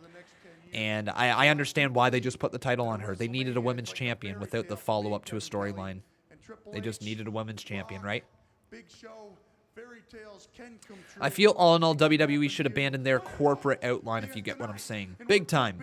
Be difficult to separate it, but I wish WWE ran their business on the business side of things and ran their entertainment on the entertainment side of things. And didn't completely cross over both.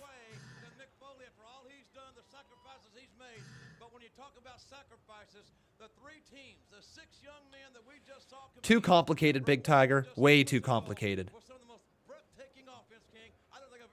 Oh. Well, you heard Mick Foley saying the WWF superstars that perform at WrestleMania, they want the people to talk about their match for years to come. Log Gamer says the 2002 Survivor Series didn't even have a Survivor Series traditional match and is considered one of the best Survivor Series pay-per-views. Fair. Fair. Yeah, you know, it doesn't require gimmick matches to make a good pay-per-view. It really doesn't. Or at least it doesn't require a gimmick pay-per-view to have a good pay-per-view.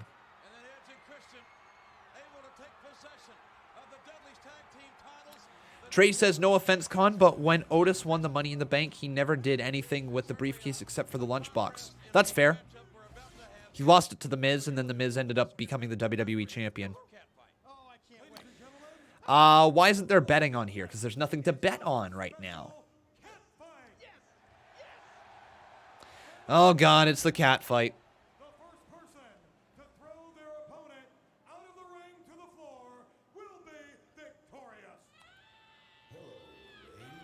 Hello, ladies.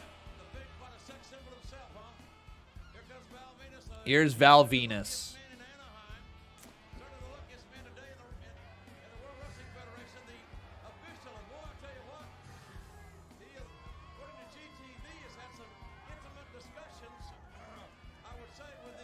Kakapopo says, I think we should have just 5 pay-per-views. Royal Rumble, WrestleMania, SummerSlam, Money in the Bank, and Survivor Series.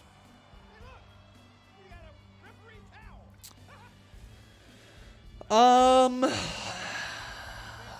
don't know if I agree with that. But it's also not the worst idea ever, reducing it down to those main 5. Here's the thing, and here's where I feel like it would be a problem. The reason I think it would be a problem is because WWE, I think, builds around pay-per-views. They build around the whole, this is going down at this pay-per-view, let's try to build backwards to the pay-per-view. That's what they try to do. They're not excellent at doing it, but they try to do it that way. And I feel like WWE is so short-sighted with their booking as is. I feel like if you take away those pay-per-views, it might become really difficult for WWE to put on a good show. You know what it would feel like?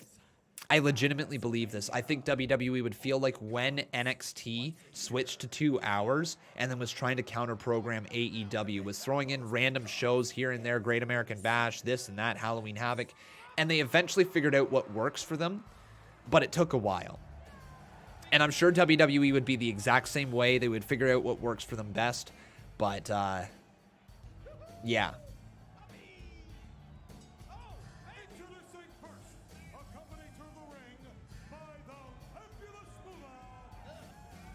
Here comes Terry. So we got a couple donations over here. Thank you so much, my friends. So Kevion Moore, how you doing, buddy? He says, hey, Con, is Velveteen Dream gone from the WWE? He's still employed. Still employed, but...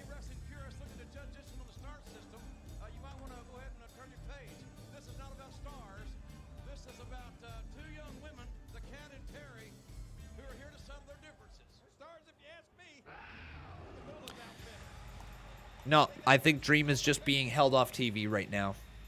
They're hoping eventually people will forget and not care. That's what they're hoping for, but I don't know about that. Matthew Grantland, thank you for your 2-bomb as well. Here comes Kat with Mae Young.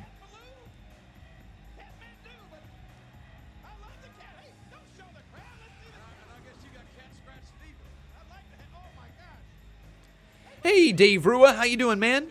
He says, hello, we getting another con stream tonight? You damn right we are. You damn right we are. We're going to be live at 8 p.m. Eastern Standard Time tonight, my friends. 8 p.m. And we'll be running until about 11 p.m. tonight. It's going to be a late night.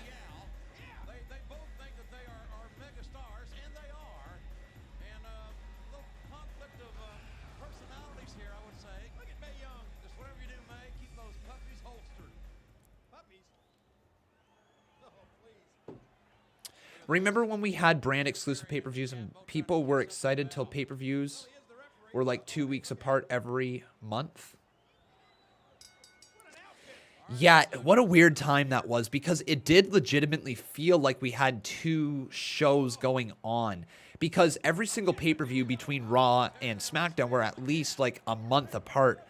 But the thing is that they spread them out so that it was every 2-week intervals we had pay-per-views. Let me tell you something, guys. For this channel, that was a fantastic... What the frig? Val Venus is just making out with her? What the frig? All right. It just drops her.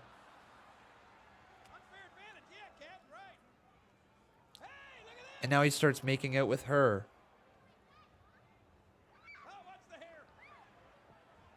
Oh, this is going to be a masterpiece. Good God. So demeaning. Yeah, but like every 2 weeks those pay-per-views came around, and for this channel it was fantastic, man. I was live every other Sunday, it felt like. Had a fun time. Bob, I think, was getting a little tired of making the drive. Bob was here for like a lot during that time frame. And he tried to make... Oh my God, it's over. Uh-oh. No, it's not. The referee is distracted by Mae Young. Now back inside the ring. Terry is back in there.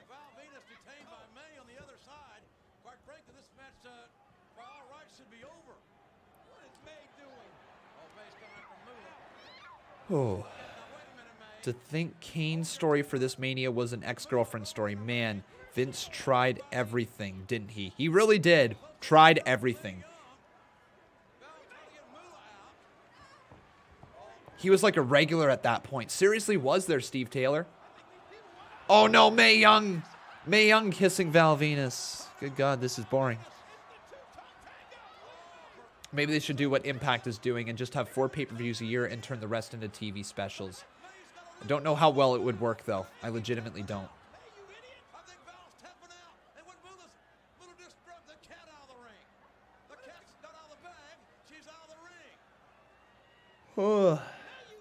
Trey, I don't have to look it up to know what it rhymes with, my man. Royal Rumble, WrestleMania, and SummerSlam were guaranteed then. They had one gimmick, made them feel special back then. Oh. So Terry wins. The cat loses. Oh my God, Mae Young going after Fabulous Moolah. Oh no. Mae. Oh no. Mae Young. No, no, no, no, no, no, no. Bronco Buster.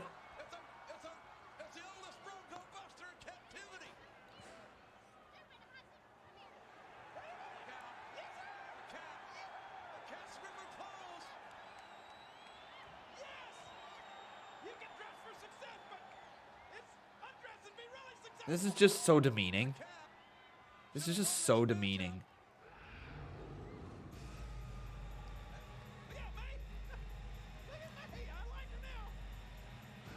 Just so demeaning, man. This is the stuff that makes me embarrassed about wrestling's history.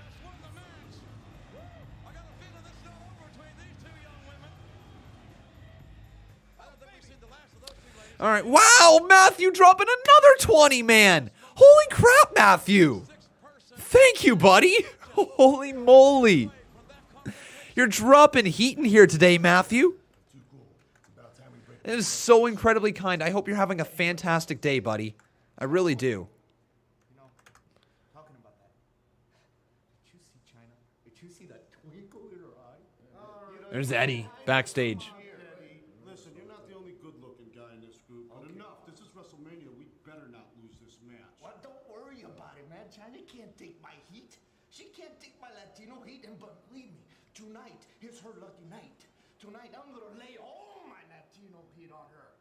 1, 2, 3.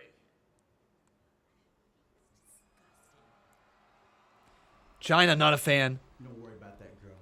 We'll get him. It's time to kick it, right? Let's go do this, G. Let's go. All right, here comes the Radicals. But let's roll this 20 bomb. Thank you, Matthew Grantland. Glorious.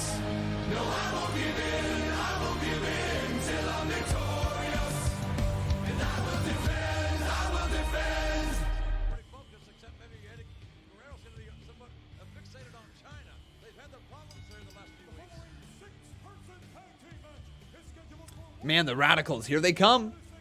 This is an interesting group. I would have been very interested in this group, the Radicals. Back in the day, no doubt about it. Big Tiger says, I can't really imagine Eddie with a serious heel gimmick that didn't involve trying to take custody of his co-worker's child. Oh, yeah, classic Eddie Guerrero. So I believe, ladies and gentlemen, we're about halfway through the show.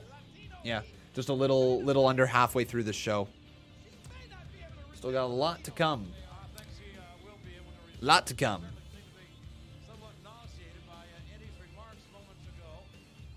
Do I know what I am doing, Adam? Nah, I never know what I'm doing. Not a clue. I just move through life, just taking one step at a time. Here comes China.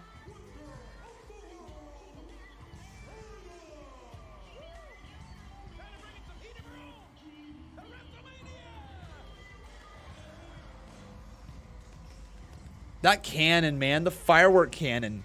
Like, they wanted her to be one of the biggest stars ever, didn't they? Like, can you imagine China in 2021? The star level of China in 2021, if they had the same build, everything, the same presentation, obviously just with different characters, but like, same type of vibe going on. China would have been absolutely flippin' massive. Massive, man.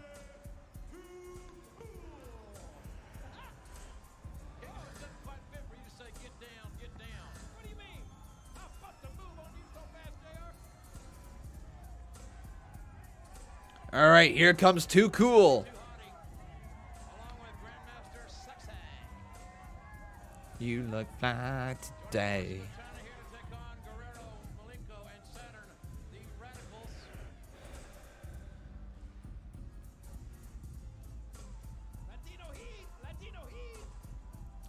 All right. I think China has been vaccinated from the Latino heat.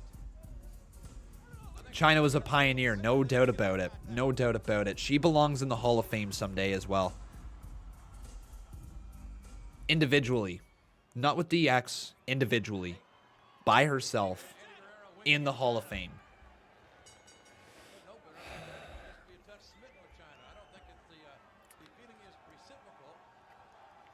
So we got this match right here. So China and Too Cool versus the Radicals. We've got the Intercontinental title triple threat match between Kurt Angle, Chris Benoit, and Chris Jericho. And as soon as that first pin happens there, then the same three people, Kurt Angle, Chris Benoit, and Chris Jericho, will then be competing for the European title right after that. We got Kane and Rikishi versus D-Generation X. And we have the Fatal 4-Way WWF World Heavyweight title match between Triple H, Mick Foley, The Big Show, and The Rock. Look at, just like, read through these names, everybody. Just read through the names and just hear the difference between, like, the card from 2000 and the card from WrestleMania. Here, actually, let's put this into comparison. So, WrestleMania 37 this year. I'm going to read out the names from back then and from now.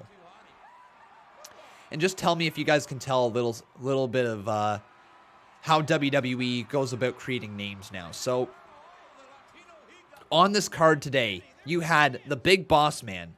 You had D'Lo Brown. The Godfather. Albert and Test. Al Snow and Steve Blackman. So those are relatively regular names. Dudley Boyz versus Christian and Edge. Okay, Christian and Edge are a cool name. And the Hardy Boys. Well, all right. Those are cool names for tag teams. Terry versus the Cat and whatever. China. Dope name. Too Cool. Dope name. Radicals. Dope name. Kurt Angle. It's his name. Chris Benoit. It's his name. Chris Jericho. It's his name. Kurt Angle, Chris Benoit, Chris Jericho. It's their names. Kane and Rikishi, whatever. D-Generation X. Triple H. Big Show. Rock. All right, you hear all those names. They're not necessarily just names. They're iconic names because there's nothing else that you think of when you think of their names, right? Now take a look. You got Edge on the card here today. Cool. That's who you think of when you think of Edge. But Daniel Bryan, all right, it's a name. Roman Reigns, all right, it's a name. Bobby Lashley, all right, it's a name. Drew McIntyre, it's a name. Sasha Banks, it's a name. Bianca Belair, it's a name. The New Day, cool. AJ Styles and Omos, it's a name. The Fiend, cool. Randy Orton, it's a name. Asuka, that's kind of dope. Rhea Ripley, dope name, but it's a name. Damian Priest, it's a name. The Miz, there you go.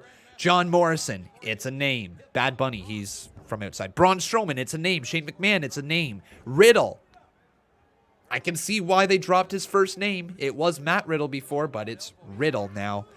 It's something. Sheamus, there you go. Cesaro, yeah. What's iconic about Cesaro? You know what I mean? Big E. All right. Apollo Crews. Meh. Kevin Owens, Sami Zayn. Both just names. Naomi and Lana. Names. Mandy Rose, Dana Brooke. Names. The Riot Squad. Cool nickname for a tag team. Natalya and Tamina. Just names. So, it's just like a lot of names, right? As opposed to when we were reading through what we just read through, there's different stuff. Like even the name, like Too Cool for the tag team name. That's dope. But the people in the tag team are Grandmaster Sexay and Scotty Too Hottie. Like, you get what I mean by that, right? Like there's no real iconic names happening these days. No true iconic names. They're all kind of real, which is fine to a point, but they're just also semi-generic these days.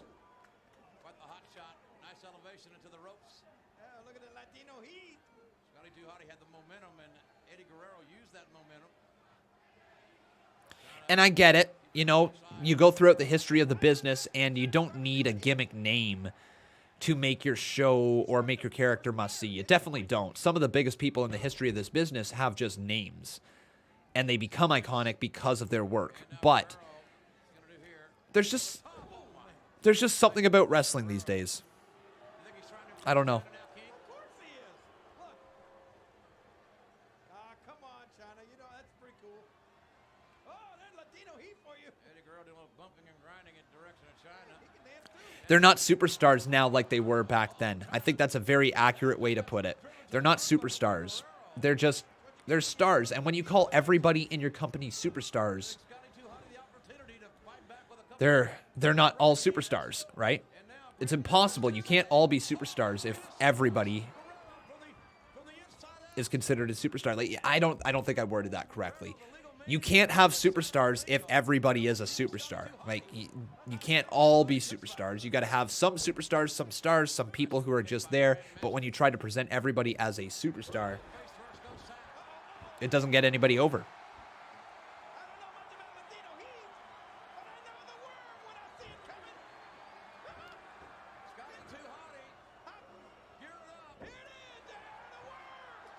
Here's the worm. Ooh, hoo. Hey! Double chop. Not the double worm, says JR. They feel like athletes rather than TV characters. And while it is fine to an extent, having great athletes, they need to figure out their characters. Because character work is what gets you over and remains you over in the wrestling business. It's character work, character work, character work. I believe I heard this on a podcast somewhere. I don't know where the podcast was, but it was featuring somebody, and they gave a great bit of advice that when you're trying to figure out your gimmick in wrestling, take your personality, turn it all the way up to 11, and then take out the parts that you find dull. If you think that you just speaking in a calm voice is dull, well then get energetic. When you are on camera, you should have your personality turned all the way up to 11 and remove the parts that you find boring. That's a wrestling gimmick. Think of Sami Zayn right now. Sami Zayn is one of the few wrestlers who truly have a gimmick and a story going on that matches his gimmick. He's became this great liberator.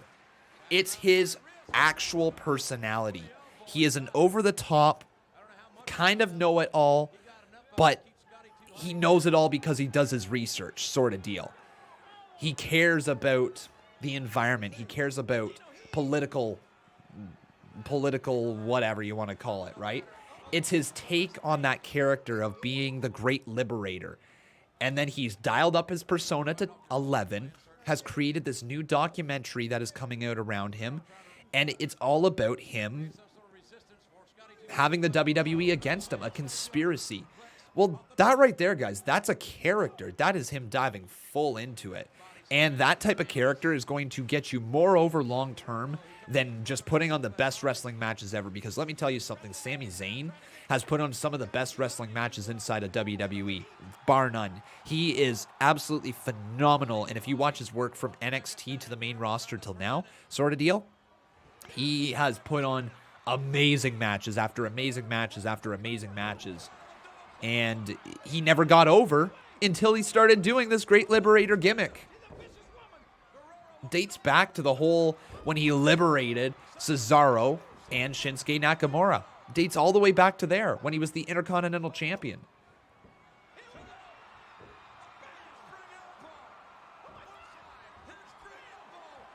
People trash Russo, and in some cases for good reason, but when he got involved in creative, everyone had a storyline. He wasn't here at Mania 2000, but had just been gone for 5 or 6 months. Fair. Hey, I am all here for any booker that wants to take a look at their roster and go down the entire roster and say, okay, this person doesn't have anything going for them. We need to make a team. Who else doesn't have anything going for them? Oh, China. Looks like her pants became a little unbuttoned there. China goes for a power bomb to Guerrero. Actually, did China's pants break? I think China's pants broke. Oh, what? China grabbing him by the nuts. Why? Why? She wants some of that Latino heat, I guess. Dear Lord. Throws down Guerrero. China's pants have completely broke. No doubt about it. China! Good God, China. Her ass is almost out too. It's over. China beats Guerrero.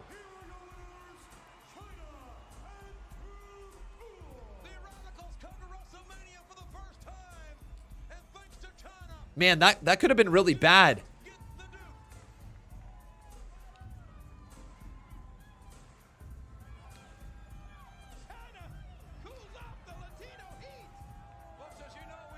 Wow, then.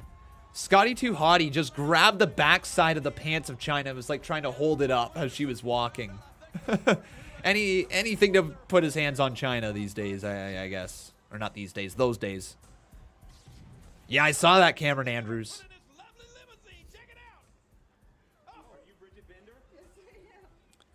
Bridget answering the door with a big old dart in her hand.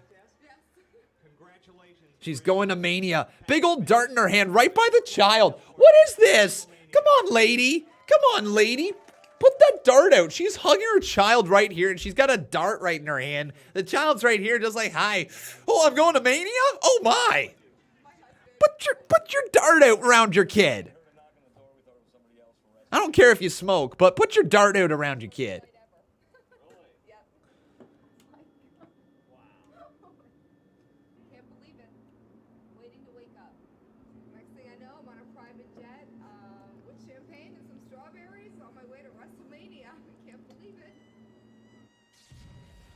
She's front row at Mania. She looks high. She looks so high. Oh, she's blazed out of her mind. She's blazed out of her mind. Oh my God.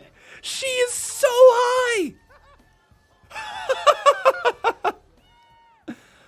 Oh my God. Why tonight there will be a new World Wrestling Federation champion.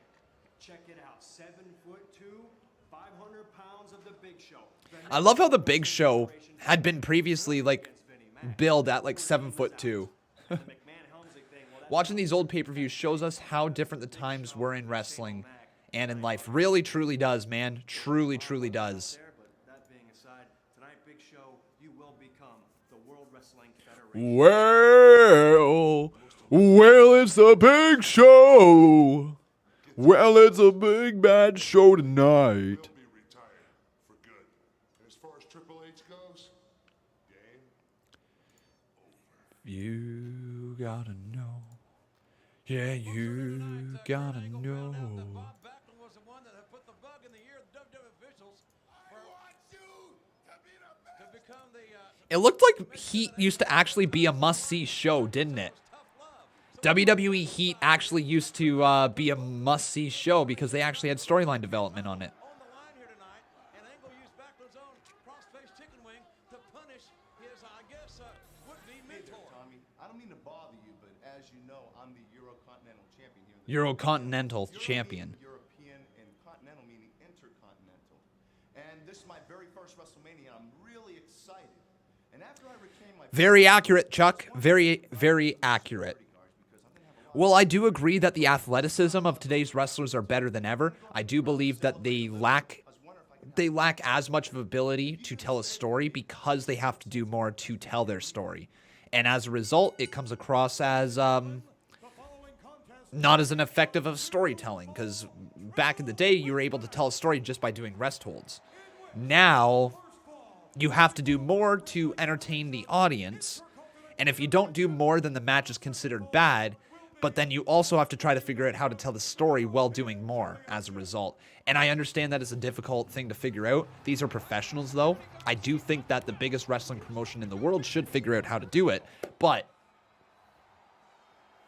yeah. You're right, though, Chuck. You're definitely right. Break the walls down. It's Jericho. There you go, everybody. Chris Jericho. And this is back before I knew what a piece of crap he was. I mean, he's not a piece of crap. I just don't agree with a lot of his takes anymore. That's all it is. I just do not agree with his takes. I do not agree with his mindset. I do not agree with it. And he's fallen out of favor for me. No doubt about it. Jericho. First WrestleMania for all three of these men? Wow.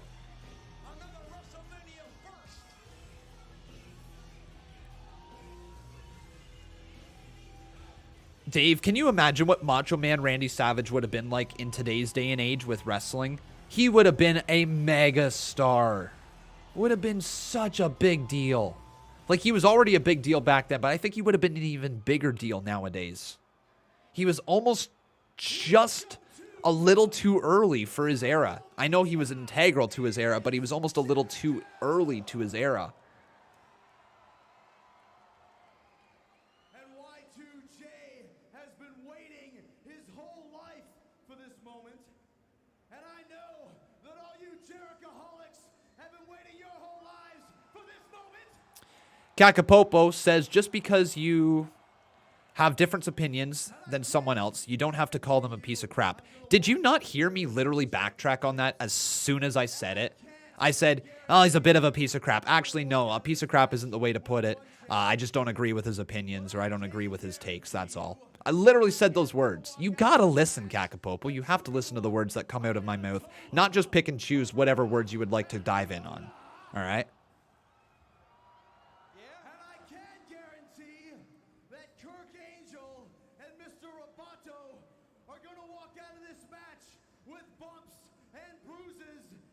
T-shirt that reads, I visited Anaheim and all I got was this lousy T-shirt and a Y2J beating that I will Ever forget again.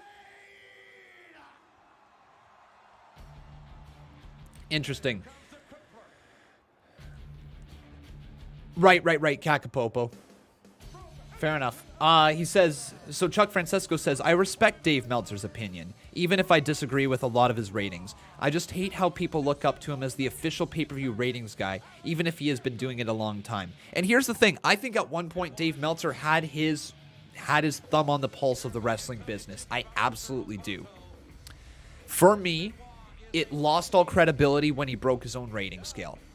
To me, I have no problem if anybody wants to come out and say, my ratings scale to this point in time in history, I have stuck by this scale.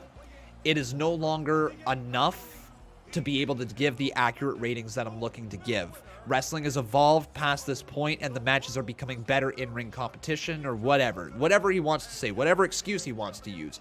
And tell the world that he is expanding his rating system to a 7 or to a 10 or whatever he may want to say, and that every single show he rated up until this point was out of 5, and he stands by those ratings and he keeps those ratings aside, but then introduces brand new rating system out of 7, out of 10, whatever it is that he's looking for, and then stick to it that way. Because for me, I can't keep seeing this 5.5 star rating matches, 5, 6 star rating matches, 4.5, and you're like, Undertaker versus Shawn Michaels, WrestleMania 25 was 4.5 stars. You gave it 4.5 stars.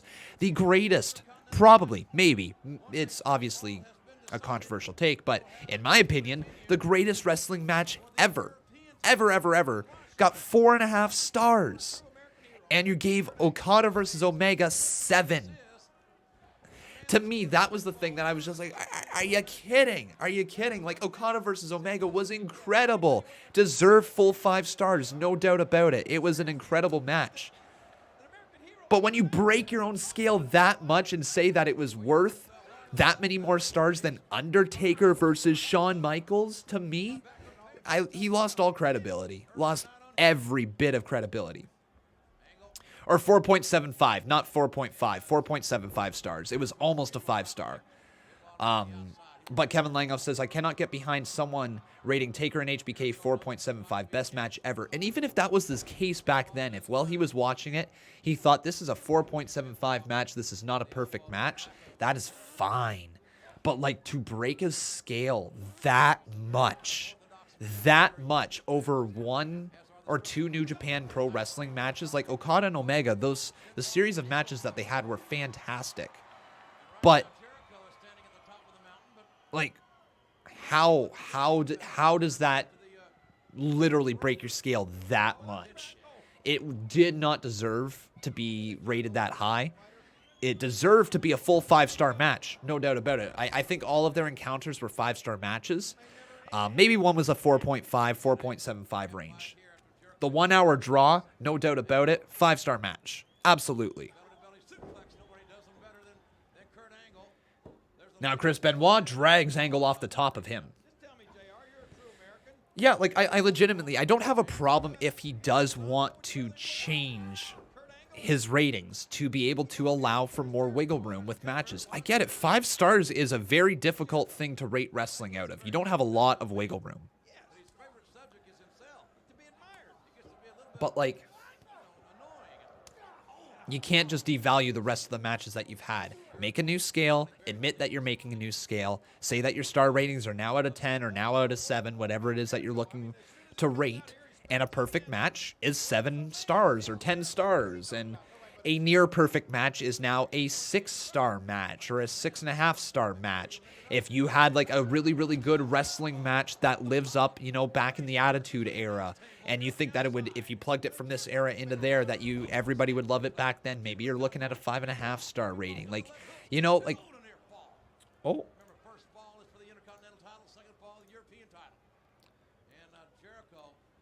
That was just an accident. There's no doubt about that. Chuck Francesco, that was an accident.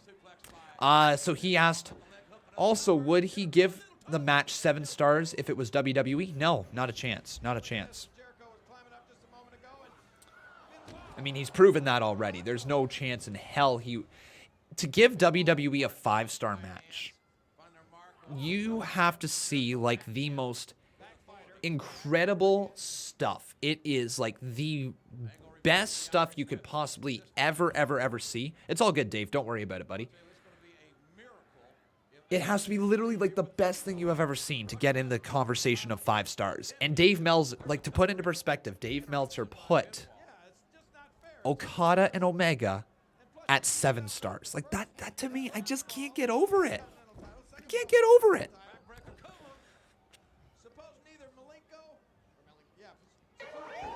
Uh-oh. Jacob Toon. Jacob Toon, welcome back. And that means we're going to sing a little cringe song. You guys know how it goes. And if you don't, you're going to learn here today. So let's count it down. You ready? 3, 2, 1, let's go. Sweet knees are made of these. Who am I to disagree? Woo! The cringiest singing on the internet right there.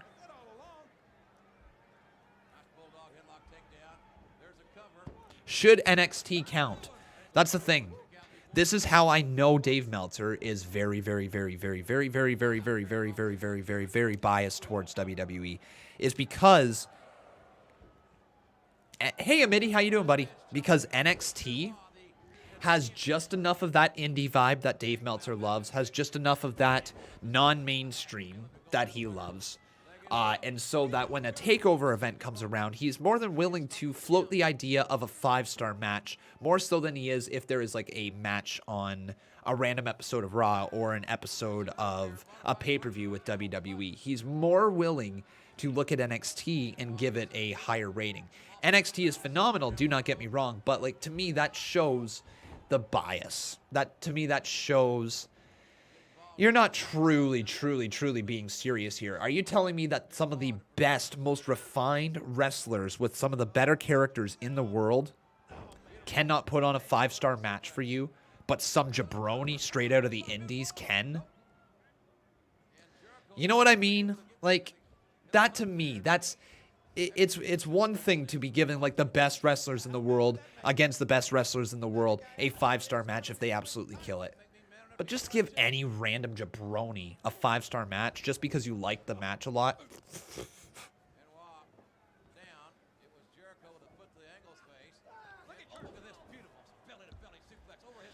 Cameron Andrews over here dropping the 7-bomb. Thank you so much. Kurt Angle with a nice suplex takes down Jericho.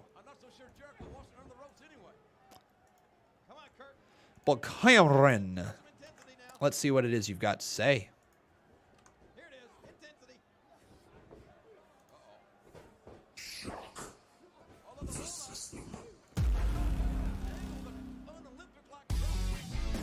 I'm on the WWE Network there, Super Javier Logan.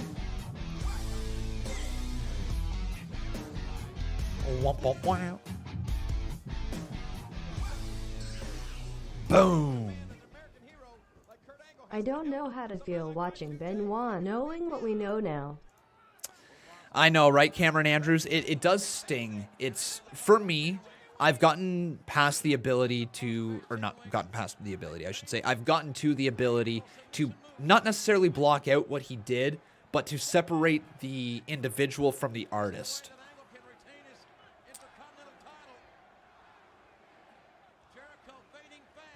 Look! My man, is that a new profile picture? Yes, it is. Look at that. Oh, I like it, Luck. That looks really cool, buddy. Well, thank you for the 14 bomb. I appreciate it, man.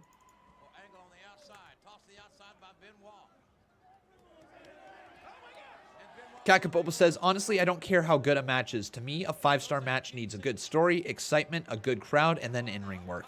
You're not wrong. You're not wrong, Kakapopo. You are not wrong. 1, 2, 3. Wow, there it is. Benoit is the new Intercontinental Champion. So Chris Benoit's the new Intercontinental Champion, and now the European Championship is on the line, but then broken up right there. So now we're into the European Championship match, everybody. The triple threat continues. The European title is on the line. Angle is officially no longer the Intercontinental Champion. Angle has 2 belts starting off the show. Now he's down to 1 belt. I don't know if he's going to walk out with any. We got a 14 bomb over here, though. Ready for it? You guys need to sing it. Moose. Moose. Moose. Moose. Moose. Moose. Moose. Moose. Moose. Gotta love that theme song. One of the best things about Impact Wrestling is Moose. Seriously is. I don't think so, because Meltzer gave 5 stars to Finn versus Styles at TLC, and that had no story behind it. Notorious CGG. Did that get 5 stars?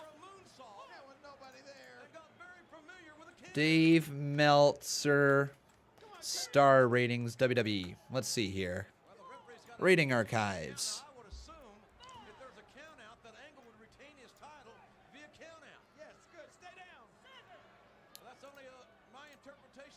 Let's go Finn Balor versus AJ Styles. I was going to say, I don't think that was a 5-star match, and it wasn't. WWE TLC 2017, Finn Balor defeated AJ Styles, star rating 4.25. Yeah, so that wasn't. Here, let's take a look at Dave Meltzer's 5-star ratings. Dave Meltzer, 5-star matches.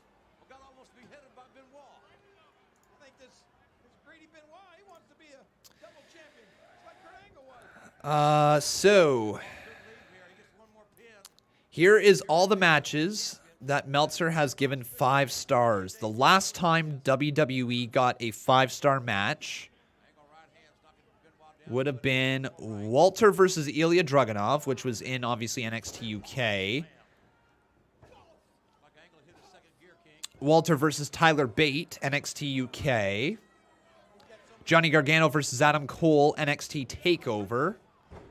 Adam Cole versus Johnny Gargano, NXT TakeOver. Good God. The amount of freaking 5-star matches for New Japan. This is ridiculous. This is so biased. Mustache Mountain in the Undisputed Era, 5-star match. NXT, just a random episode of NXT. Literally, there's nothing from the main roster here.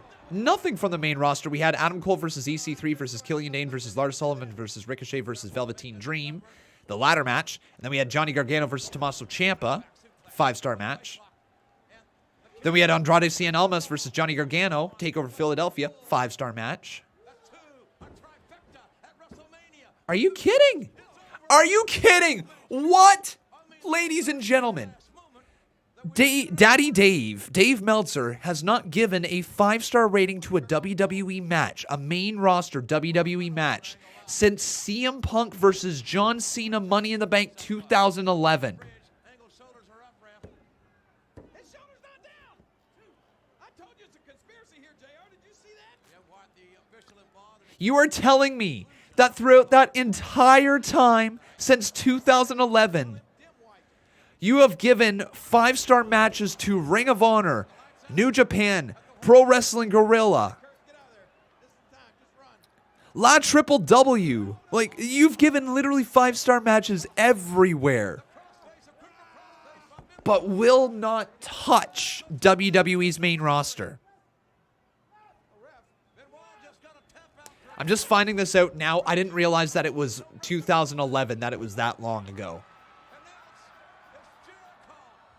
Damn, man. Like, this is... That's sad. That's so sad. The bias is real.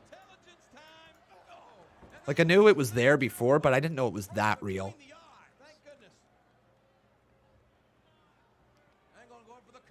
This should be it here. Come on, ref. Referee Tim Watt. This should retain one title. Just stunned. And Benoit just pulled Jericho out of the ring. When would I say was the last 5-star match should have been? I would have said Hell in a Cell, probably. Right? I don't think there's been a better...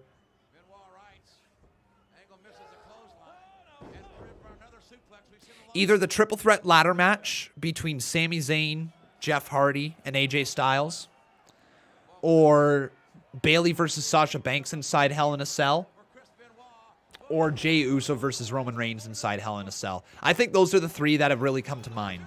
That really, really, really come to mind. That could have been 5-star matches. Oh my God, Jericho wins, and Kurt Angle walks out without a single title.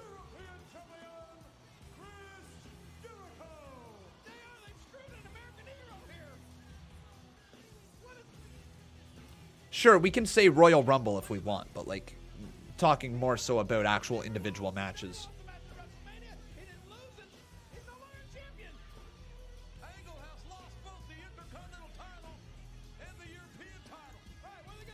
Those are ones that just came off the top of my head, though. No doubt in my mind, there must be a 5-star match since 2011 inside of WWE. Like, there must be at least a 5-star match that is worthy of being a 5-star match, I should say.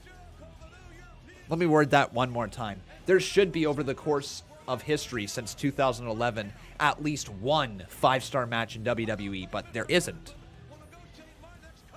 Since CM Punk versus Cena. Since CM Punk versus Cena on Money in the Bank 2011.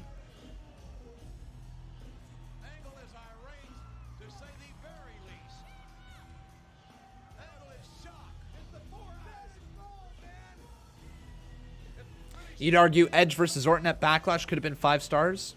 It was really good. Certainly really good. Fair enough, Cameron Andrews. Fair enough, my friend. Vince, you'll be in the Rock's corner tonight in the Fatal 4-Way elimination matchup. Will you Also, I think if Rhea Ripley and Charlotte Flair from last year's WrestleMania would have had a live crowd, you would have got maybe a 5-star match out of them as well. It was close to it. The Rock is very confident of becoming World Wrestling Federation champion tonight at WrestleMania. And he's confident, I'm sure, whether Vince McMahon is in his corner or not.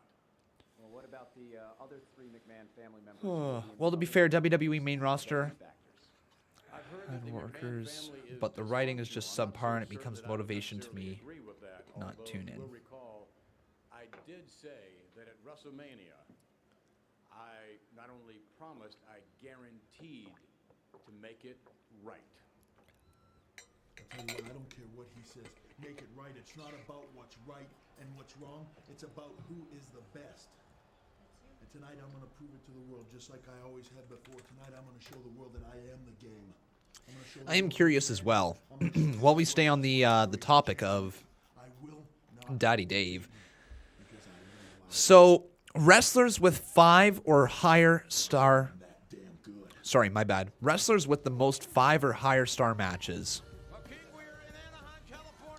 So, this is going to suck. I don't know how to pronounce this guy's name. Michiru Misawa.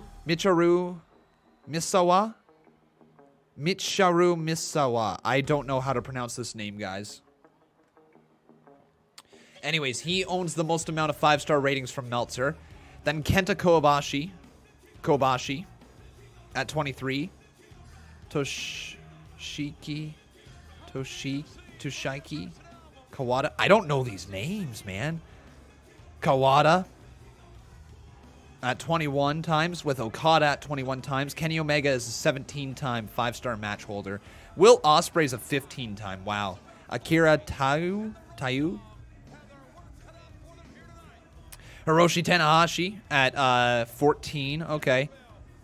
Manami Toyota at 13, and Kota Ibushi at 13 as well. Wow. Crazy stuff. Crazy stuff. So promotions with the most 5 or higher star matches. This... Wow.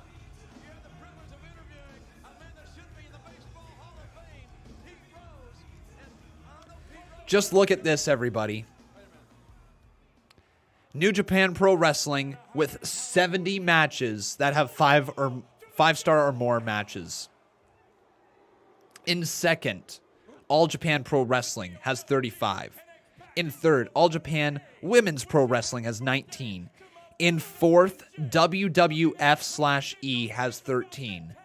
Throughout the history of WWF/E, while Meltzer's been doing his star ratings, he has only given 5 stars to WWE 13 times.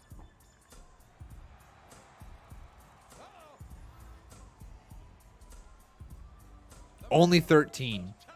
New Japan has 70.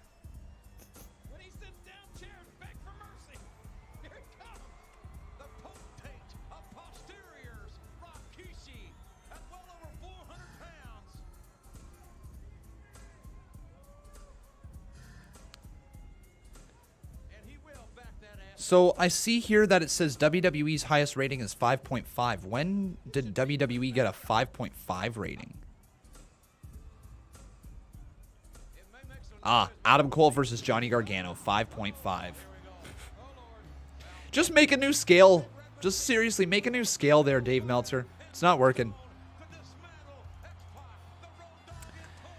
All right, and here we go. Let's go over here with this donation from Kevin Langoff. Thank you, my man.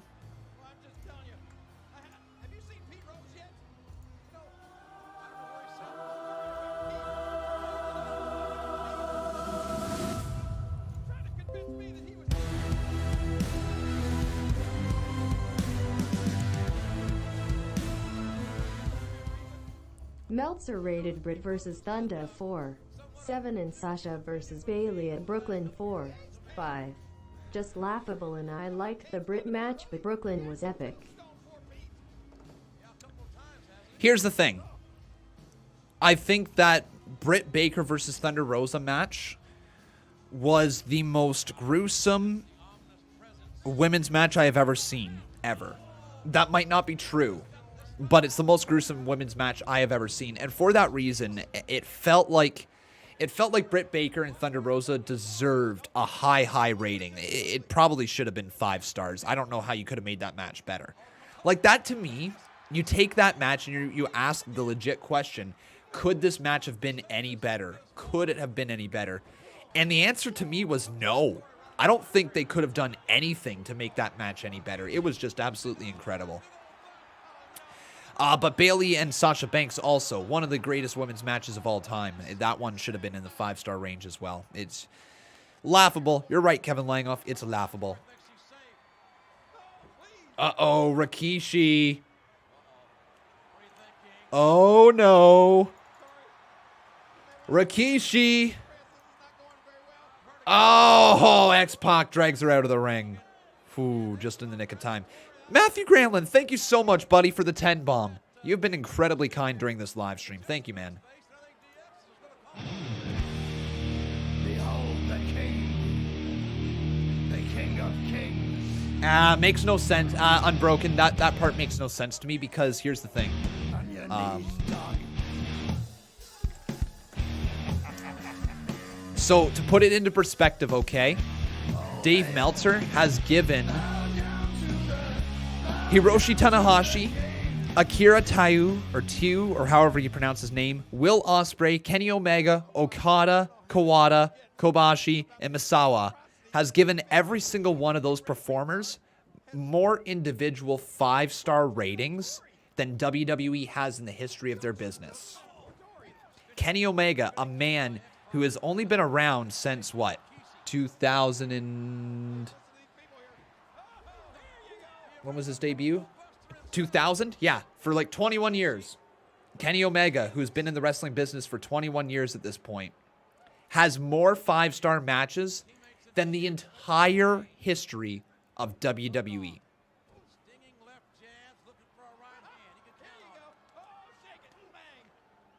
Like, how can you, like, you know what I mean? How is that a thing?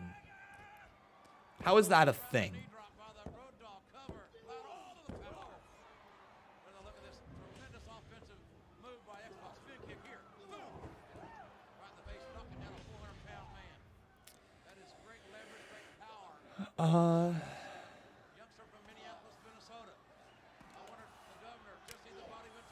Absolutely, Chuck. Absolutely. And the fanboys eat it up.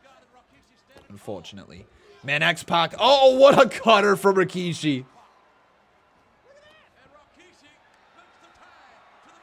Tag has been made, and in comes Kane. And man, Kane was a monster, wasn't he, back in the day? Just an absolute monster. Oh, you didn't know? Well, your ass is about to get wrecked by the big red machine. You better call somebody.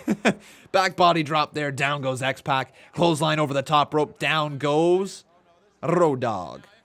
Oh, Lux 7. Yes, let me fix that. Lux 7, you are in fact a 3-time Boss Battle champion. You are the new boss. Thank you so much there, Lux 7.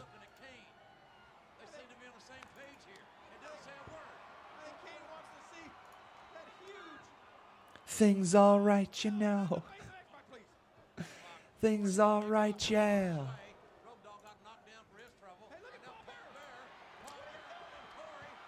Oh, Kane got his heart broken. This is how X-Pac Heat became a thing, by the way, because he stole Tori from Kane. Really? Oh my God, so that's what this is all about, Tori with Kane. That's what the pop is about. Oh, the stink face to Tori. Oh, Tori. Oh, poor Tori. Is that Tori Wilson, though, or is it a different Tori? Tombstone to X-Pac. 1, 2, 3. Hate to bring him up, but you spent a couple of weeks in his stream, live chat, and the amount of toxicity towards the people who had a difference of opinion other than him was outrageous. It's what I can't understand with some wrestling fans. Why you would be so rude to anybody who's got a different opinion than you in the wrestling business. We're all passionate about it, and we all believe our ideas are the best ones out there. We do, every single one of us. That's how we operate when we watch wrestling. We all think we have the best idea for a storyline. But the thing is that it's just your opinion. It's just your idea. If somebody has a different opinion than you, it's not the end of the world. It's not them saying, hey, your opinion sucks. This is not going to happen. It's totally going to happen this way. And sure, some people might phrase it that way, but all they're trying to say is that they don't agree with your opinion, right? And that's more than okay. People are allowed to not agree with your opinion. You're allowed to have a difference of opinion, and you're allowed to discuss wrestling openly. I can't stand channels like that. I can't stand individuals like that who will crap all over other people just for having an opinion. Different Tori. This Tori was Stephanie's bodyguard and the reason Steph kept the women's title for a bit. Gotcha. So different Tori. Jason Barker, my man, thank you for the 5-bomb. He says, things all right, you know. Con Man Inspirational Quotes 2021.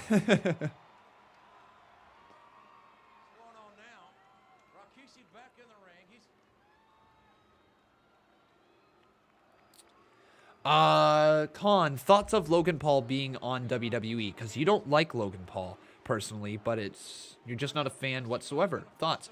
I think he brings some eyes. He creates a bit of conversation. People are talking about it. It's getting social media numbers, all that. That's all that matters. WWE is all about pop culture. And the moment that wrestling fans accept that we are all about pop culture and we're totally woven into the fabrics of pop culture, then, you know, that's where you're going to start understanding why WWE needs to bring in people like Logan Paul. I'm not a fan either, but I think he is the least of two evils when it comes to the Paul brothers. I think he's actually got a relatively decent head on his shoulders who's made a dumb decision with the Suicide Forest, right?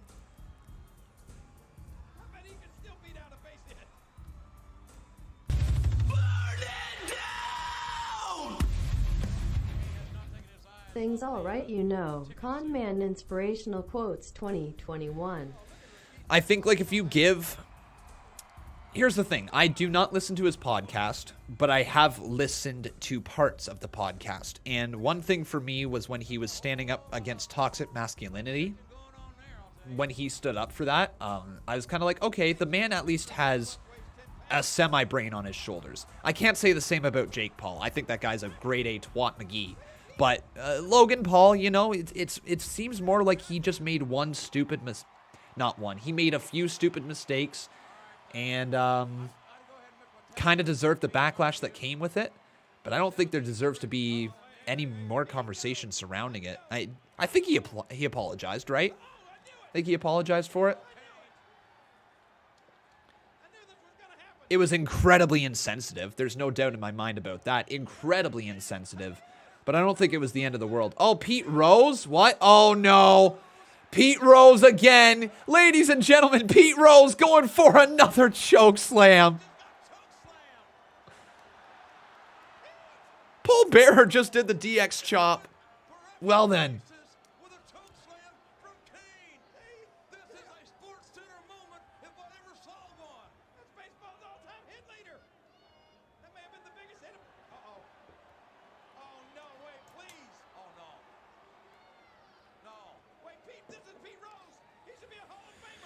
Yeah, I do believe that people do tend to hold young people more accountable than older people. People with developing brains still, or semi-developing brains, not talking about Logan Paul per se in this instance, but generally speaking, people are more willing to jump all over young people because they've made a mistake as opposed to hold older people who have a fully developed brain accountable for their own actions. That's the thing that I can't understand with society. We will freak out over some celebrity who happens to be 17 years old egging a house, but there's legitimate pedophiles and shit out there, and that just gets brushed off to the side. They're going to try to make laws for that to be okay. And you're like, are you flipping kidding? That is not okay.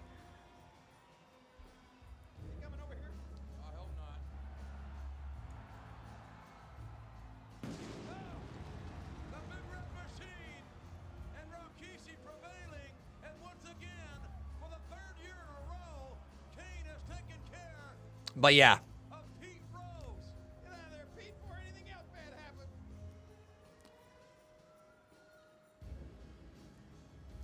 It's just easy to project on a child. That's, you know what I mean? Like, it's easy to project your insecurities, whatever it may be, on somebody who legitimately cannot defend themselves, who is young and is making stupid mistakes. It's what society does, and it's disgusting.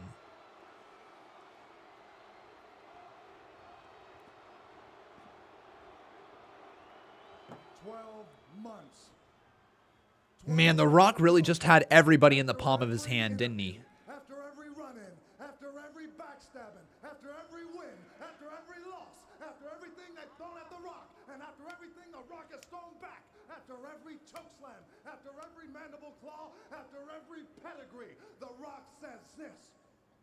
As if he could do it all over again, he will say, finally, The Rock has come back to WrestleMania. The Rock has come back to WrestleMania, presented by Snickers. The cameras, the glitz, the glamour. It's not about Stephanie's marriage to Triple H. It's not about the McMahon family saga. Chuck Francesco says man made his career on the mic. No doubt about it. The most electrifying man in all of sports entertainment. And The Rock says, if he has an ounce of sweat to spill, if The Rock has an ounce, a shred of blood to drop, then The Rock says tonight he's going to do exactly what he does best. And that Well, that's just the truth there, Unbroken. God, it's a god-awful presentation. They could drastically improve every aspect of it. Every aspect of it. millions of Rock's fans do whatever it takes because The That's just a person who does not understand that when people talk about something going on with him, it is not an attack. It is literally just you presenting constructive criticism. Constructive criticism is huge. Anybody who shuts down constructive criticism, or not even constructive criticism, just straight up criticism, anybody who shuts it down and doesn't take it at face value and take a look at it and say, why is this being said about me, or why is this being said about something else? You're not going to have any self-growth. If you immediately block out all of that, you're never going to grow as an individual. Never.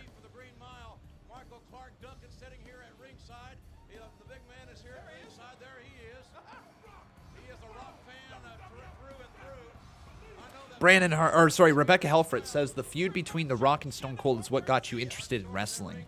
Awesome. I think a lot of people share the same sentiments from that time frame.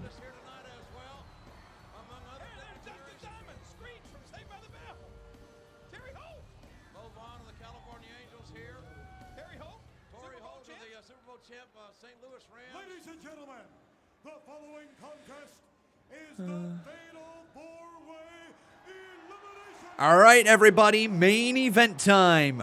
Are you ready? Championship. I love Adam Blampied. Seriously, Chuck Francesco, if it weren't for Adam Blampied, this channel wouldn't exist. Adam Blampied doing his how I would book videos literally got me interested in the wrestling side of things on YouTube. Without Adam Blampied, this channel does not exist. Without the boys at What Culture, without Jack, without King Ross, without Adam Blampied, without Adam Pacitti, without those guys, this channel would not be here because they were the ones who kind of inspired me to start making wrestling videos. At the time when I started watching them, I was a Minecraft content creator, and then I started watching some of their stuff, and I was like, hey, I can talk about wrestling. Let's do a wrestling video. And then I did some more wrestling videos, and next thing you knew, I was a wrestling YouTuber. Get it, cowboy.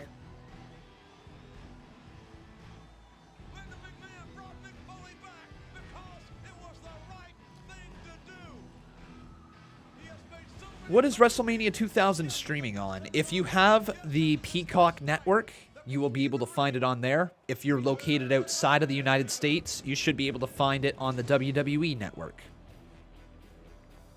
What would I be doing if I didn't cover wrestling?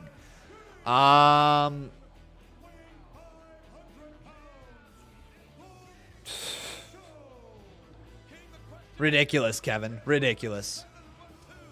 What would I be doing if I wasn't covering wrestling? Probably covering hockey in some way, shape, or form. I was going through school to be a broadcaster, and I do believe if I didn't have YouTube, I would have stuck through the broadcasting program. I ended up actually pulling out of that program to go into a business course because I believe the business course would have been better for this channel. And then the channel took off even more, and I had to leave the business course before I actually finished it out. But I was in broadcasting, and I did 2 years of broadcasting, and I probably would have stuck it out if YouTube hadn't started picking up, if I hadn't started doing more YouTube videos and all of that. So probably would be either talking about country music in some way, shape, or form on radio, or I'd be doing some sort of sports presentation on radio. I'd most likely be on radio at this point, because that was the direction I was going in. I was envisioning myself being a radio host of some shape or form, and I didn't know how I was going to get there, but that was kind of the direction I was going in. I wanted to talk a little bit about music. I wanted to talk a little bit about sports and all that stuff. I got a good experience running my own radio show for about 3 months, I think it was, 3 or 4 months. The Backroad Spotlight is what it was called, and basically we took a look at an individual Canadian country artist and played some of their songs, gave like a backstory on the individual, who they were inspired by and all that stuff. And I ran like the radio show for an hour every single Saturday from 5 till 6 p.m. Eastern Standard Time. So it it was a cool time, no doubt about it. And I probably would have continued moving through into the radio side of things if I didn't start this channel. Most likely. I can't say for certain. My dad owns his own cleaning and property management business. You never know, I might have taken over that. But most likely, it would have been involved with some sort of speaking into a microphone and entertaining people through my voice.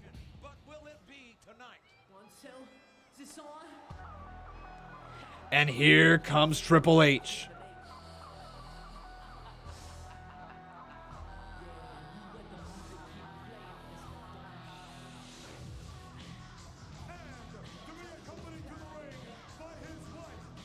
What did you guys think about Triple H's old theme song? What did you think?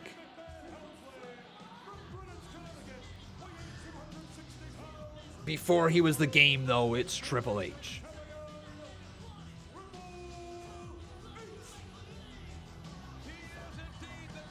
Hey, Con, love the stream so far. By any chance, am I going to do watch-alongs for TNA pay-per-views from 2005 to 2012? Eventually, someday, I would love to do more than just WWE pay-per-view throwbacks. I really would. I think it would be fun to watch it. I think it would be really educational for us to watch it. I think we would enjoy it together. So let me say this tentatively, yes, I don't have a date for you. But yeah, I think eventually we will watch some old TNA pay-per-views here on this channel. Just like we're definitely going to watch some old WCW pay-per-views here on this channel. I actually believe next week, everybody... no, next week we're going to do WrestleMania 17 because it's the greatest WrestleMania of all time. Yeah, next week we're going to do WrestleMania 17, but then the week after that, we're probably going to do WCW Bash at the Beach 1996. Because that's where I'm at with WCW. I have not watched that pay-per-view yet in its entirety, and I want to watch it with you guys. So Mania 17 next week, everybody, and that'll be the finish of our March to Mania streams. And then we will continue on, obviously, with some more stuff after that. And then we'll get back to you guys being able to vote for which pay-per-view you would like to see as well. Jason Barker, my man. Thank you so much for your 5-bomb right there. Let's see what it is you've got to say.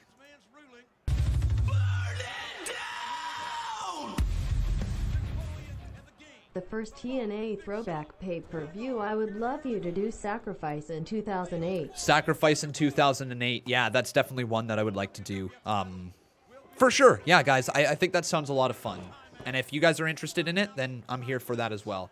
Big Tiger says, do Money in the Bank 2011 after that. We already have Money in the Bank 2011 on this channel. If you want to check it out, you can. Remember, the goal of doing these throwback live streams is to learn. Okay? It's to see stuff that we've not already seen. We want to expand our wrestling knowledge. And when I say we, I mean me. I want to watch shows that I haven't already seen. And I want to bring them to you. Sure, next week, I've already seen WrestleMania 17 about 2 or 3 times, but it's a damn good show, and I think it would be really fun to watch it together. It's probably the best WrestleMania of all time. It's got to be up there with WrestleMania 30. Yeah. It'll be almost 4 hours long, so we'll probably have to start a little earlier then, if it's going to be almost 4 hours long. The goal is to be done by 4:30-ish. And we're going to be a little bit after that here today because it's 2:30. We've been watching the show for 2 hours and 36 minutes, and there's 3 hours and 18 minutes in the entire show, so got a little bit to go still. Would I rather be a heel or a face? For you, you'd rather be a heel because I want to insult people. I'd be a horrible face, to be honest. I don't know. I would have to see what would work better. I'd have to see how I would personally operate. I feel like I could probably play a really fun heel in that sense, but I don't know how scary I would be. I feel like I'd be more like a Drake Maverick type of character, if anything, if I was on WWE, so I'd probably be a face. Chuck, thank you, my man. Let's roll it. You guys ready? Moose. Moose. Moose. Moose. Moose. Moose. Moose. Moose. Moose. Mania 9, 11 or 27. Which one is the worst?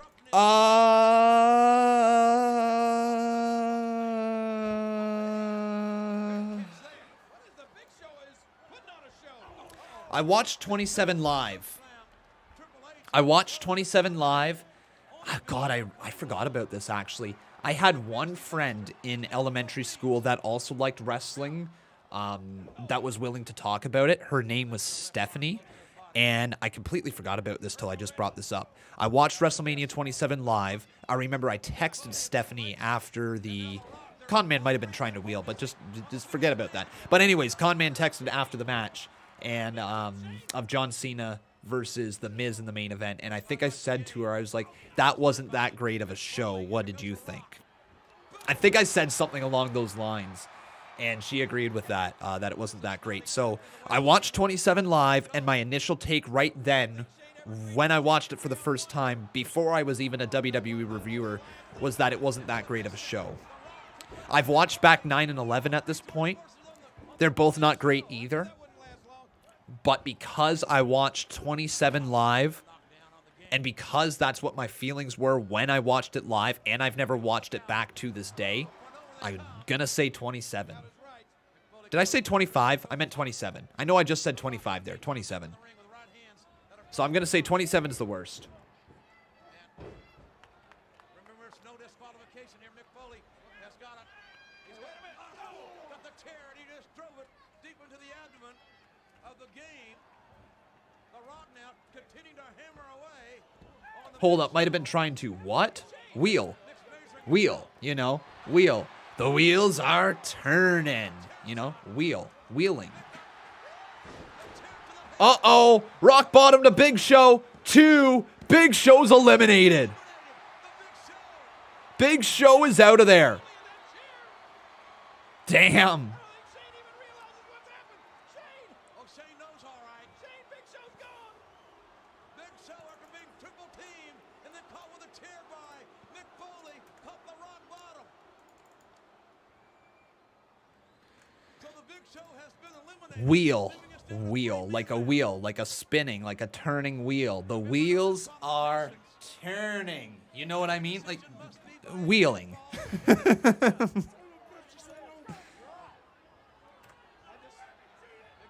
just called Vince an SOB.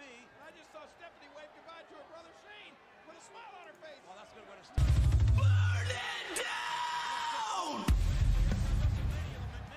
Conman as a character. I could see AJ saying, so your name is Conman and you're a nice guy. I do not get it. And then almost saying, I like nice guys. Sure, Ha-ha. put me with the faction of AJ and Omos. Why not? I'm down for it. Okay, we're down to the triple threat now. Mick Foley, Triple H, and The Rock. Glad that you enjoy it there, Vice Leader. Welcome to the stream, my friend. Good to have you. Well, you know, the Rock and Sock connection. They were a great team at one time. You got to try to reason with Mick Foley. I think you might have better. New boss. Oh, yes, Chuck. My bad, my friend. With that, we've got ourselves a new boss. And Chuck Francesco becoming a 2-time boss battle champion. And make sure you guys vote right here in the live chat. Let me know which match you're most looking forward to at WrestleMania. Do either vote 3-way, vote SD Women, vote WWE title, vote Fiend, or vote Other right here in the live chat. You got to admit, Rock, that's got to sound good to you. How do you figure that? Well, what do you mean? Get rid of Mick Foley. That's the gimmick there, Kevin Langoff. Hey, what if it's the gimmick right now? It's not the gimmick right now. Oh, there's the Rock and Sock connection. The Rock and Sock connection beating up Triple H.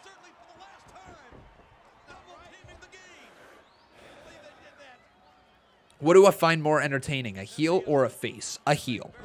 A heel. But let me also say this, there is nothing better than when the fans collectively get behind a babyface and root for him, and the babyface wins the title.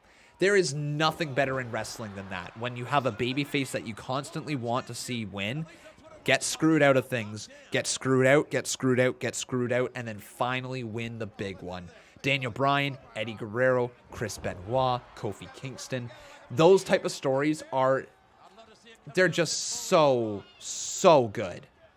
They really are. Tossed outside. Oh, come on, wait a minute. Now, look at that. You had Mick Foley and The Rock in the ring together. They didn't even try to fight.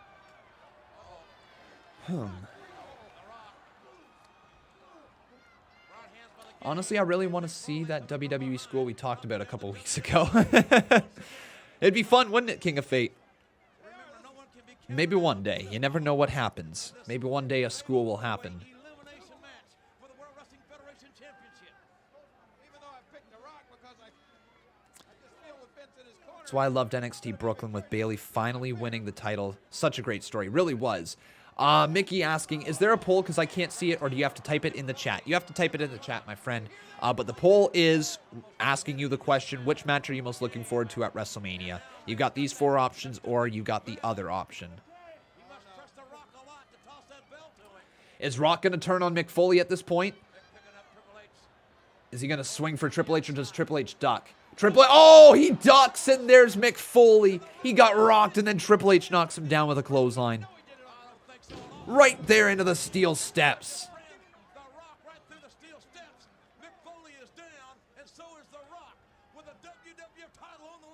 If I had a superstar that is in AEW, who would I want to be brought from WWE to AEW?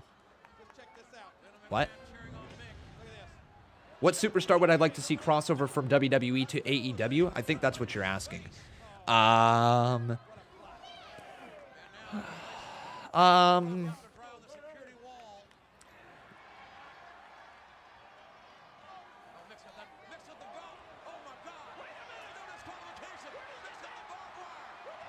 don't know. Who in WWE would I'd like to see crossover?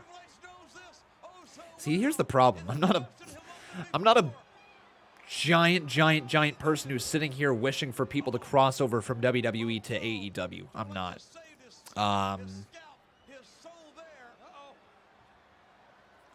I mean, you can't deny if Rollins ever left, that'd be huge. You can't deny if John Cena ever went to AEW, that it would be huge. Same with Reigns. Like, anybody that they could get from WWE that's at the top of the card would be an incredible signing for them. But I don't want to see that. I'm actually quite enjoying the WWE product and the roster that they have. I think they've got a lot to offer us.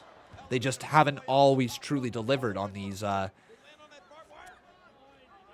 shows. Oh, nice DDT there for Mick Foley. Mickie James would be huge to go over to the women's division in AEW. I don't know if they would do anything with her, but I'd love to see Mickie James over there. They're doing absolutely nothing with her over in WWE.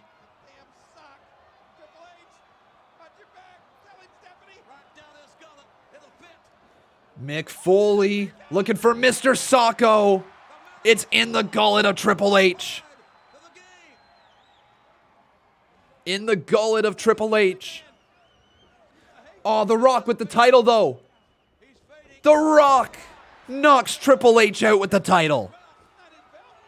Triple H might very well be losing the WWE title here at WrestleMania. Oh, Mr. Socko right at Rocky. No way, Mick Foley. The mandible claw is locked in. Rock has got to get out of it somehow. Thumb to the eye. Triple H with a double low blow.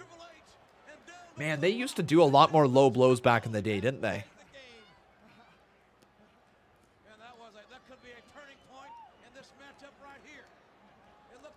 That makes no sense by Triple H. Why would he break up that submission? Yeah, that makes no sense.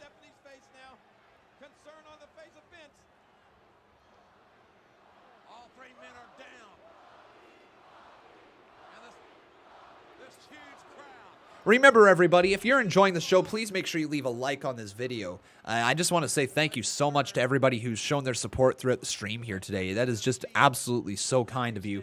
We're going to be live once again later tonight. with the Hall of Fame ceremony. We're live at 8 p.m. Eastern Standard Time, so I am looking forward to that, and I hope you guys are as well. We should be live for about 3 hours tonight.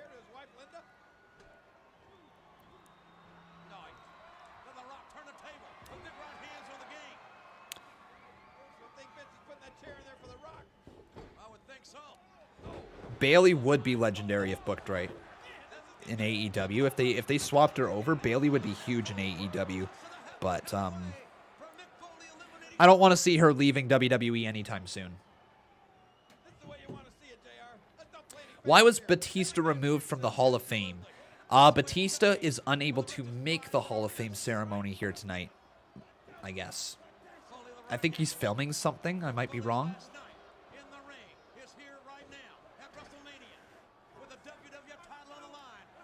Oh, there's the DDT. Rock selling it big time. Into the cover, hooks the leg. 2, kick out by Rock. Oh, that was close. Yeah, to face Britt Baker, who's the real role model. Yeah. Yep. That's the match. Seriously, can you guys just imagine if AEW and WWE worked together, like, on a once-a-year basis? Like, oh, can you imagine if Survivor Series was WWE versus AEW versus New Japan versus NXT or something like that? Like, oh, can you just imagine if WWE found a way to make business work, to do cross-promotion with other promotions once a year, just once a year? That's all we would want, once a year. Just imagine how amazing that would be if they were able to line that up. Get dream matches once a year. One mega supercard. Like, also, let's also put this into perspective. The term WrestleMania could be a mega supercard for all of wrestling. It legitimately could. Think about it. How must-see would WrestleMania be if around, say, the Royal Rumble time, WWE TV and New Japan TV and AEW TV and all this other TV had the possibility for superstar sharing? Had the possibility. Can you just imagine? The people who don't make the card for WrestleMania this year, maybe they have a little feud over on the other promotions. It would be huge. A mega show. Maybe one day, guys. Maybe one day. That's what Wrestle Kingdom was for the first few shows. Them, All Japan, Noah, and TNA. But I do believe, guys, that getting back to the whole idea of territories is what is going to save wrestling. Having crossover matches, having champions of companies crossing over. One main champion as well would be really cool. Yeah. It'd be really, really, really cool. But who knows if that is ever going to be a thing again. Lots of people saying that it's Vince McMahon's fault that this isn't happening. I would say it's more so that WWE is a corporate structure, as opposed to Vince McMahon per se. I think Vince McMahon is always willing to do business, but the corporate side of things makes it very, very, very, very difficult to do things. They're a publicly traded company, which, God, don't even get me started. No wrestling company should be a publicly traded company. No wrestling company. Since Friday Night SmackDown is a WrestleMania edition of SmackDown, do you think they are going to have SmackDown at Raymond James Stadium? Most likely not. They're Jason Barker. They're most likely going to put it on in the Thunderdome for the last time, and then go to WrestleMania.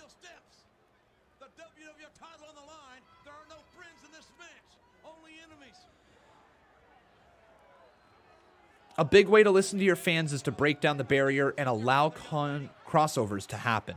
Yep. Chuck Francesco says they don't want to elevate their rivals, but that's the stupid part that WWE just forgets about. They forget that WWE literally benefits from the wrestling business growing. They literally benefit from every single performer becoming bigger around the world, because then WWE goes towards the end of their careers and says, hey, you want to come to WrestleMania and make a lot of money? You want to come here? You want to come here to WrestleMania and make a lot of money? It's so beneficial to WWE if they just worked with other companies. Because it would be the must-see TV. WWE, it would be. Oh, what? Mick Foley missed. Oh my God, Mick missed. Oh, Triple H drops the elbow. The table didn't even break.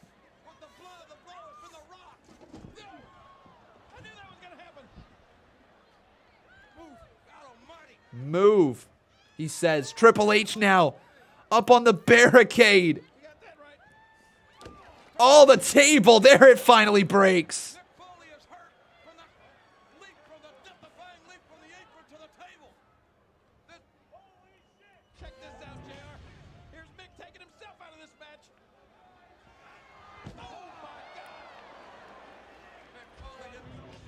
Chuck Francesco says, but WCW almost had WWE out of business, so they don't want to go back to risking that spot.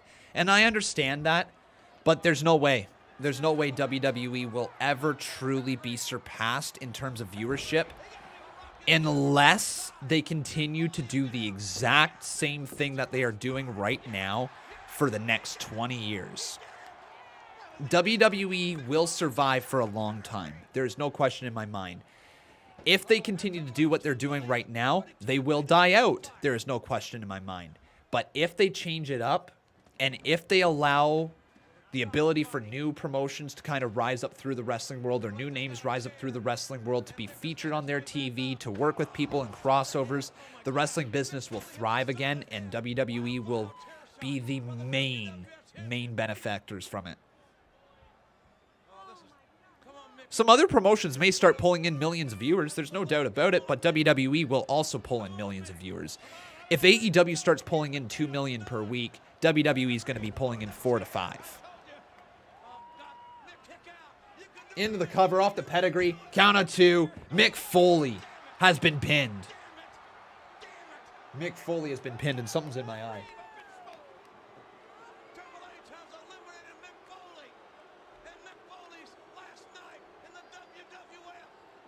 Oh, that was Mick Foley's last night? Oh, what? Mick Foley's last night? What? Not the way he had dreamed, I can assure you. It was that dive onto that table, JR. Look at this. That's gonna be outstanding. And now we got a standing ovation for Mick Foley. Stupid eyelashes in my eye. I can't get it out.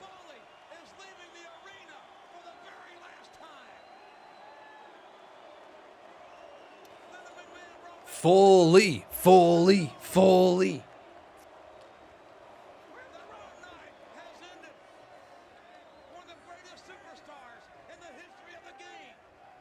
Wow, great call by JR. Yeah, great call.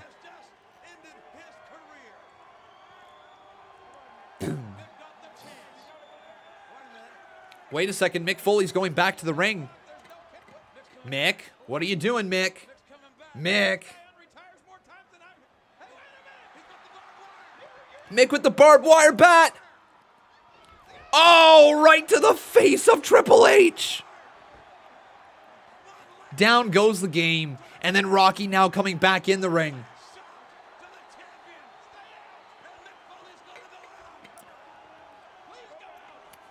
That's a way to make your exit.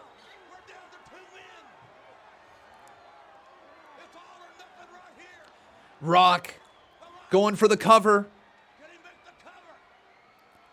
Hooks the leg. 2. Triple H kicks out. Oh.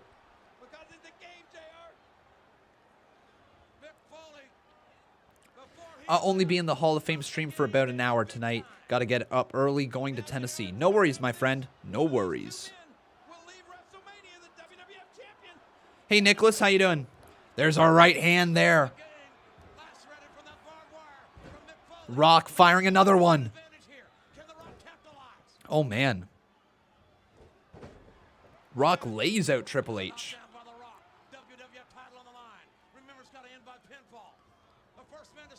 Good God, how much time? What else is left in this? Do they seriously go this long in the main event?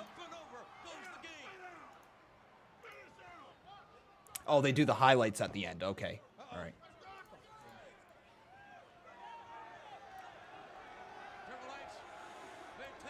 Triple H now being dragged up to the top of the ramp by The Rock. What time is the Hall of Fame tonight? 8 p.m. Eastern Standard Time. Welcome back, Rebecca. Good to have you.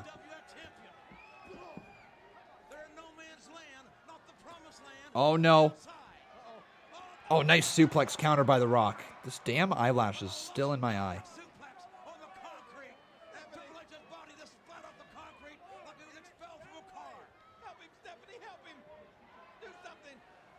Damn it, this eyelash. I can't get it out.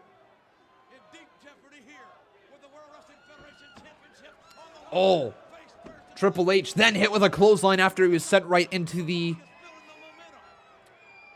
steel beams, I guess.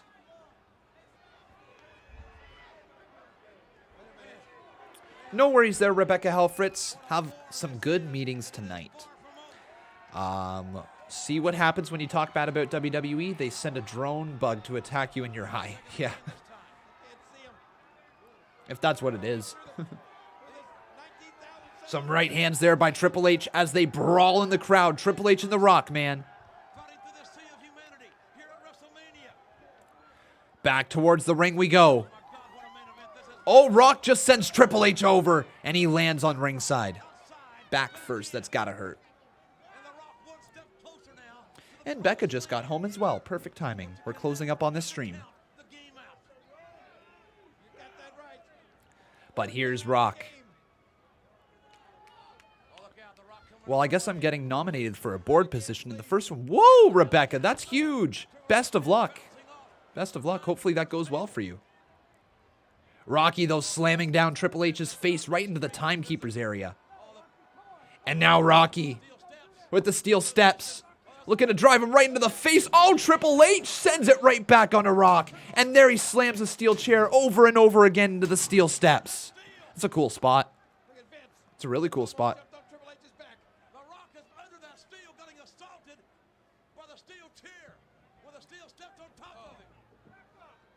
The messed up part was Triple H was with China and Steph was dating someone else in IRL. Oh, really? So the Steph and Triple H partnership to begin with wasn't because they were dating? Did Triple H cheat on China with Stephanie McMahon?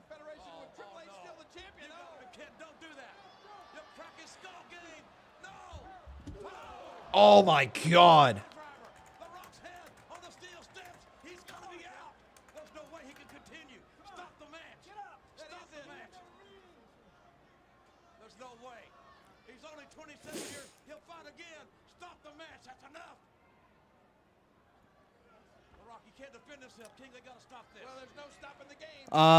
So 15 facts about the Triple H Stephanie China love triangle the WWE wants buried. So Triple H met China way before he met Steph. We knew that. Steph initially thought Triple H was with HBK. Oh. Had Stephanie McMahon realized Triple H and China were dating from day one, perhaps the WWE Universe could be entirely different than today. Of course, that's assuming the billion-dollar princess can respect the boundaries, which is an unlikely case. In any event, China had nothing to worry about at first, considering Stephanie didn't exactly recognize Triple H as a potential romantic partner. Believe it or not, the first time Stephanie laid eyes on her future husband, she was in college watching Raw and actually assumed Triple H and HBK antics in D-Generation X implied that they had something more than just a friendship going on. Interesting. By the time they met in real life, Stephanie had probably figured out the truth and claims this second meeting was more traditional love at first sight. That Triple H was still dating China at the time didn't seem to bother her. Triple H lived with China and may have thought about marriage. Okay, China was deeply hurt watching Triple H and Steph fall in love. Ooh, right, because it would have been on TV. That would have been difficult. Vince McMahon allegedly knew about it the whole time as well. That also would have been difficult. China left WWE for good after everything was in the clear. So she left because of this? The ordeal briefly killed the Women's Championship. Triple H has wrestled both China and Steph. China rebounded with one of Triple H's best friends, Sean Waltman. I knew that one. Triple H and Steph are worried about China's second career, yada, yada, yada. Triple H and Steph may be blocking China from the Hall of Fame. Yeah, China once claimed Triple H was abusive. That's different. Interesting. Triple H and China kind of reconsolidated at Roddy Piper's funeral. Both women were integral to Triple H's success, and skeptics believe Triple H did it all for the power. Oh, there's that one right there. There's that that number one bit. That's skeptics believe Triple H did it all for the power. That is not hard to believe. Let's read this one. So it says, professional wrestling is one of the most political industries in the world, with what happens behind the scenes often being twice as important as everything that actually happens in the ring. One trend throughout this list has been that Triple H's life improved immensely since leaving China for Stephanie McMahon, with his business prospects in particular shifting from nothing to potentially controlling the entire industry. With this in mind, some fans and critics have floated the idea that Triple H's entire romantic life has been based on what he found to be best for business. The theory goes that Triple H never really loved or cared about Stephanie, that's harsh, let alone China, and merely used whichever woman could bring him his true goal of one day owning the WWE. Stephanie even acknowledged the scenario during an interview with Howard Stern, though she doubted it was plausible. It's all hearsay and speculation and all that. We don't know truly what's going through his brain, but yeah, interesting stuff right there. Interesting stuff. Oh, Triple H. There's a suplex from The Rock to Triple H. Make sure you guys leave a like on this video if you haven't done so, though.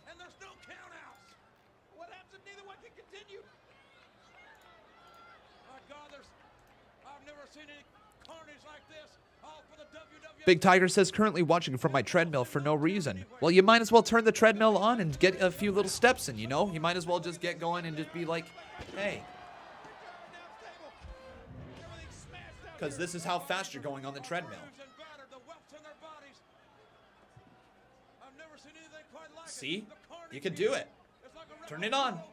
Go at the basic speed. Just walk on the treadmill, okay? Just walk on it.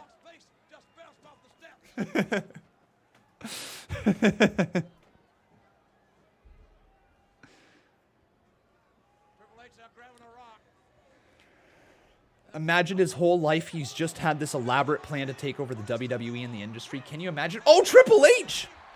Triple H attacked by Vince McMahon. And here comes... Wait a second. Triple H attacked by Vince McMahon. Oh, and then there's Shane McMahon attacks Vince from behind. Shane sending Vince right down into the monitors. Oh, no.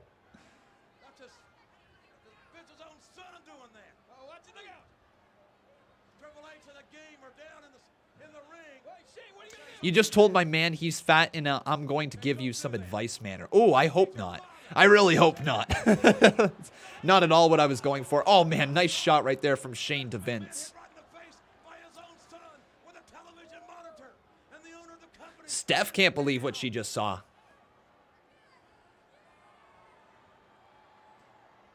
God almighty. Oh, Vince has been hammered. I can't believe what I'm seeing here. I know, Jason Barker. I know you are, man. Uh-oh, Vinnie Mac is pissed. What he didn't predict was that Vincent Kennedy McMahon would live well into his old age. I don't know if Vincent is ever going to die. I don't. Like, do you see the shape that man is in? Is like, if there's ever a man to live to 130, it's this dude. Dude, I said this question 1,000 times, IRL, and I'm in the chat. I think Primo, Epico, Ali, Aiden English, Bobby Fish, and Chris Masters should go to AEW. Cool. It's not a question. That's just you saying a statement. The McMahon family dinners must be pretty awkward. I don't know how many family dinners they actually have. They're very busy.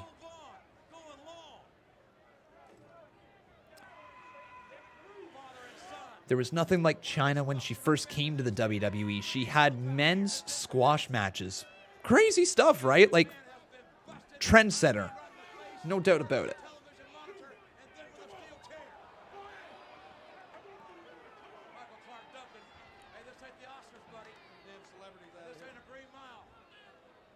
This ain't the Green Mile, he says. Oh, wow. Vince McMahon is bleeding.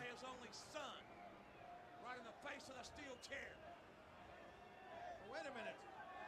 Is Shane? Vince is hurt. They're taking Shane back. No, they're taking Vince back. Shane's staying.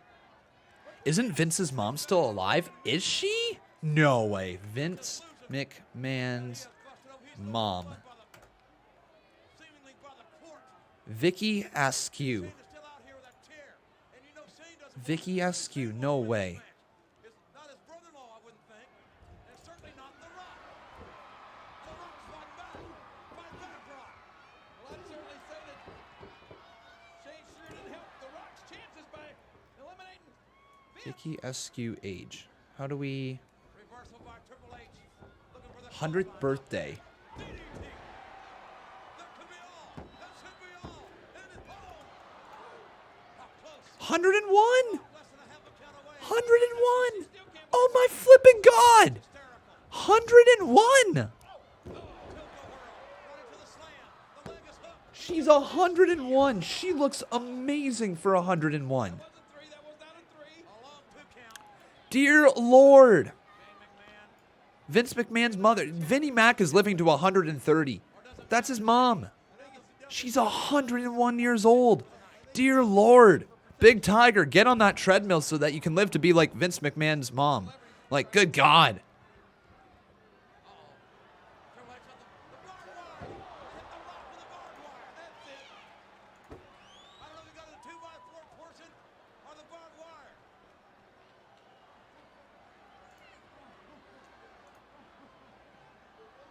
Like, seriously, actually incredible.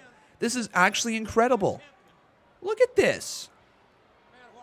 She's 101. She looks amazing for 101. Holy crap. Oh, Triple H sent right into the Shane. Rock bottom. Rock bottom. That might be it.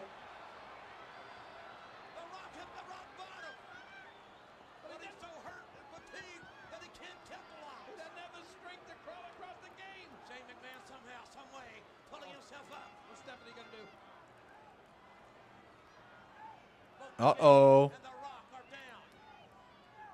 McMahon, Shane McMahon grabbing the chair. What is Shane gonna do?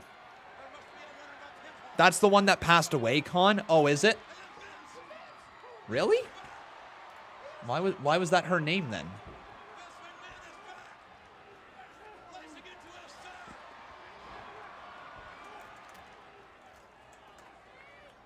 Vicky Askew, images for Vicky Askew. Oh, that was Evelyn Edwards. Okay, sorry guys. So this photo right here was Evelyn Edwards. So that's the other mother. Oh. Vince McMahon just hit The Rock.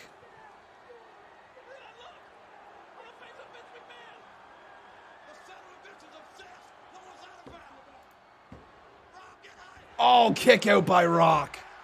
Just in the nick of time. Vinnie Mac can't believe.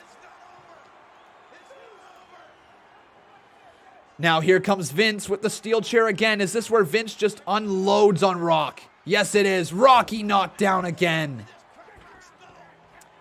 Damn it. He says, damn it. Get to the cover. Triple H. 2, 3. It's over. Triple H and Vinnie Mac standing side by side. Is that the finish of the pay-per-view, eh?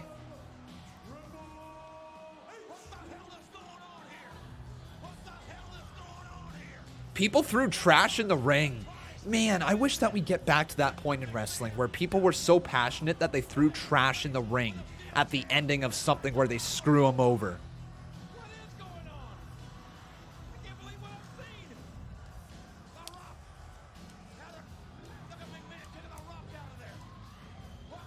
And Vince just kicks him out of the ring. Yeah, we got drinks flying to the ring. The heat, man. Oh, dousing them. Dousing them in beer in the center of the ring.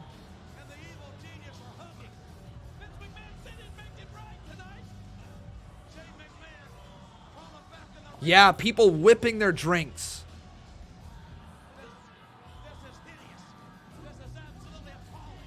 They're literally throwing stuff in the ring. Wow, the heat was real. The heat was real. Brandon Arbin says Triple H was the first heel champ to retain at Mania. Not often do they end Mania on a negative note.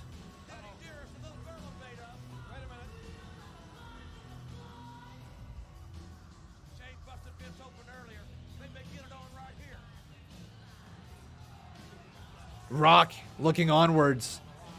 Can't believe what... Rock, here he comes again. Rock back in the ring. Shane, oh, Shane got caught. Shane got caught. Rock bottom to Shane. Rock bottom to Shane, and now Vinnie Mac getting punched in his face. Rock bottom again. Vincent Kennedy McMahon just got hit with a rock bottom.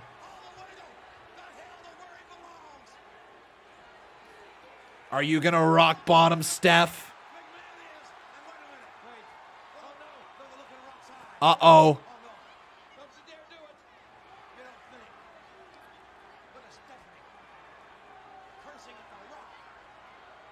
Steph standing up, going over by the Rock. Uh-oh. Slap to the face of Rock. You dumb beach. Wow. Rock bottom to Stephanie McMahon. Hit the people's elbow. Do it. Do it. Do it, Rocky.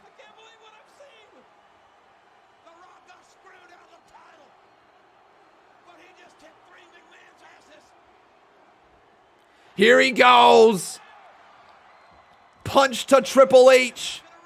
Off the ropes. Rocky leaps over. Steph leaps over again. People's elbow.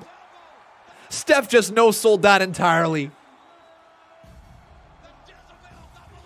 Well, there's a way to end Mania. That's how you end it, with a heel winning something and then you get the momentum back on the babyface side. That's an excellent ending to WrestleMania. Excellent, excellent, excellent. Cameron Andrews says, fun fact, this is the first WrestleMania main event where a heel won. That is a fun fact. It's a very fun fact. God, that was fun though, guys. That was a good time. A good time watching with you guys.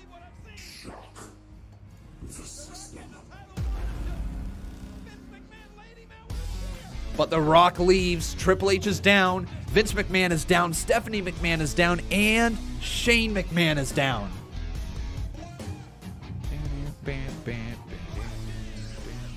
Boom.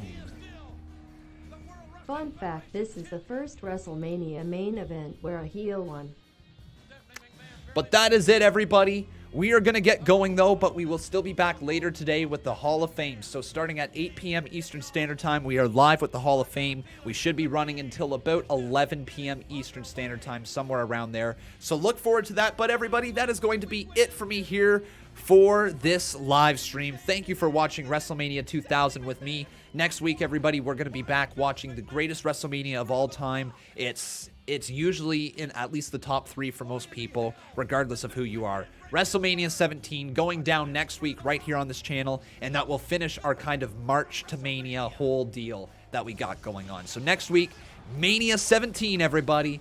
But until that throwback stream, you take care of yourself, my friends. We'll be back later tonight with the Hall of Fame. Of course, tomorrow we've got NXT TakeOver Stand and Deliver Part 1 and also AEW. Thursday, we have the CMU and NXT TakeOver Stand and Deliver Part 2. Friday, we have Minecraft and Friday Night SmackDown. Saturday, we have Mania. Sunday, we have Mania. Monday, we have Raw. The list just keeps going on and on, guys. Lots of content as we continue on this stretch of live streams, the busiest stretch in the history of this channel. I cannot wait to get back live with you guys tonight. But until then, everybody, take care. Have yourself a wonderful rest of your day. I've been Khan, and that was WrestleMania 2000.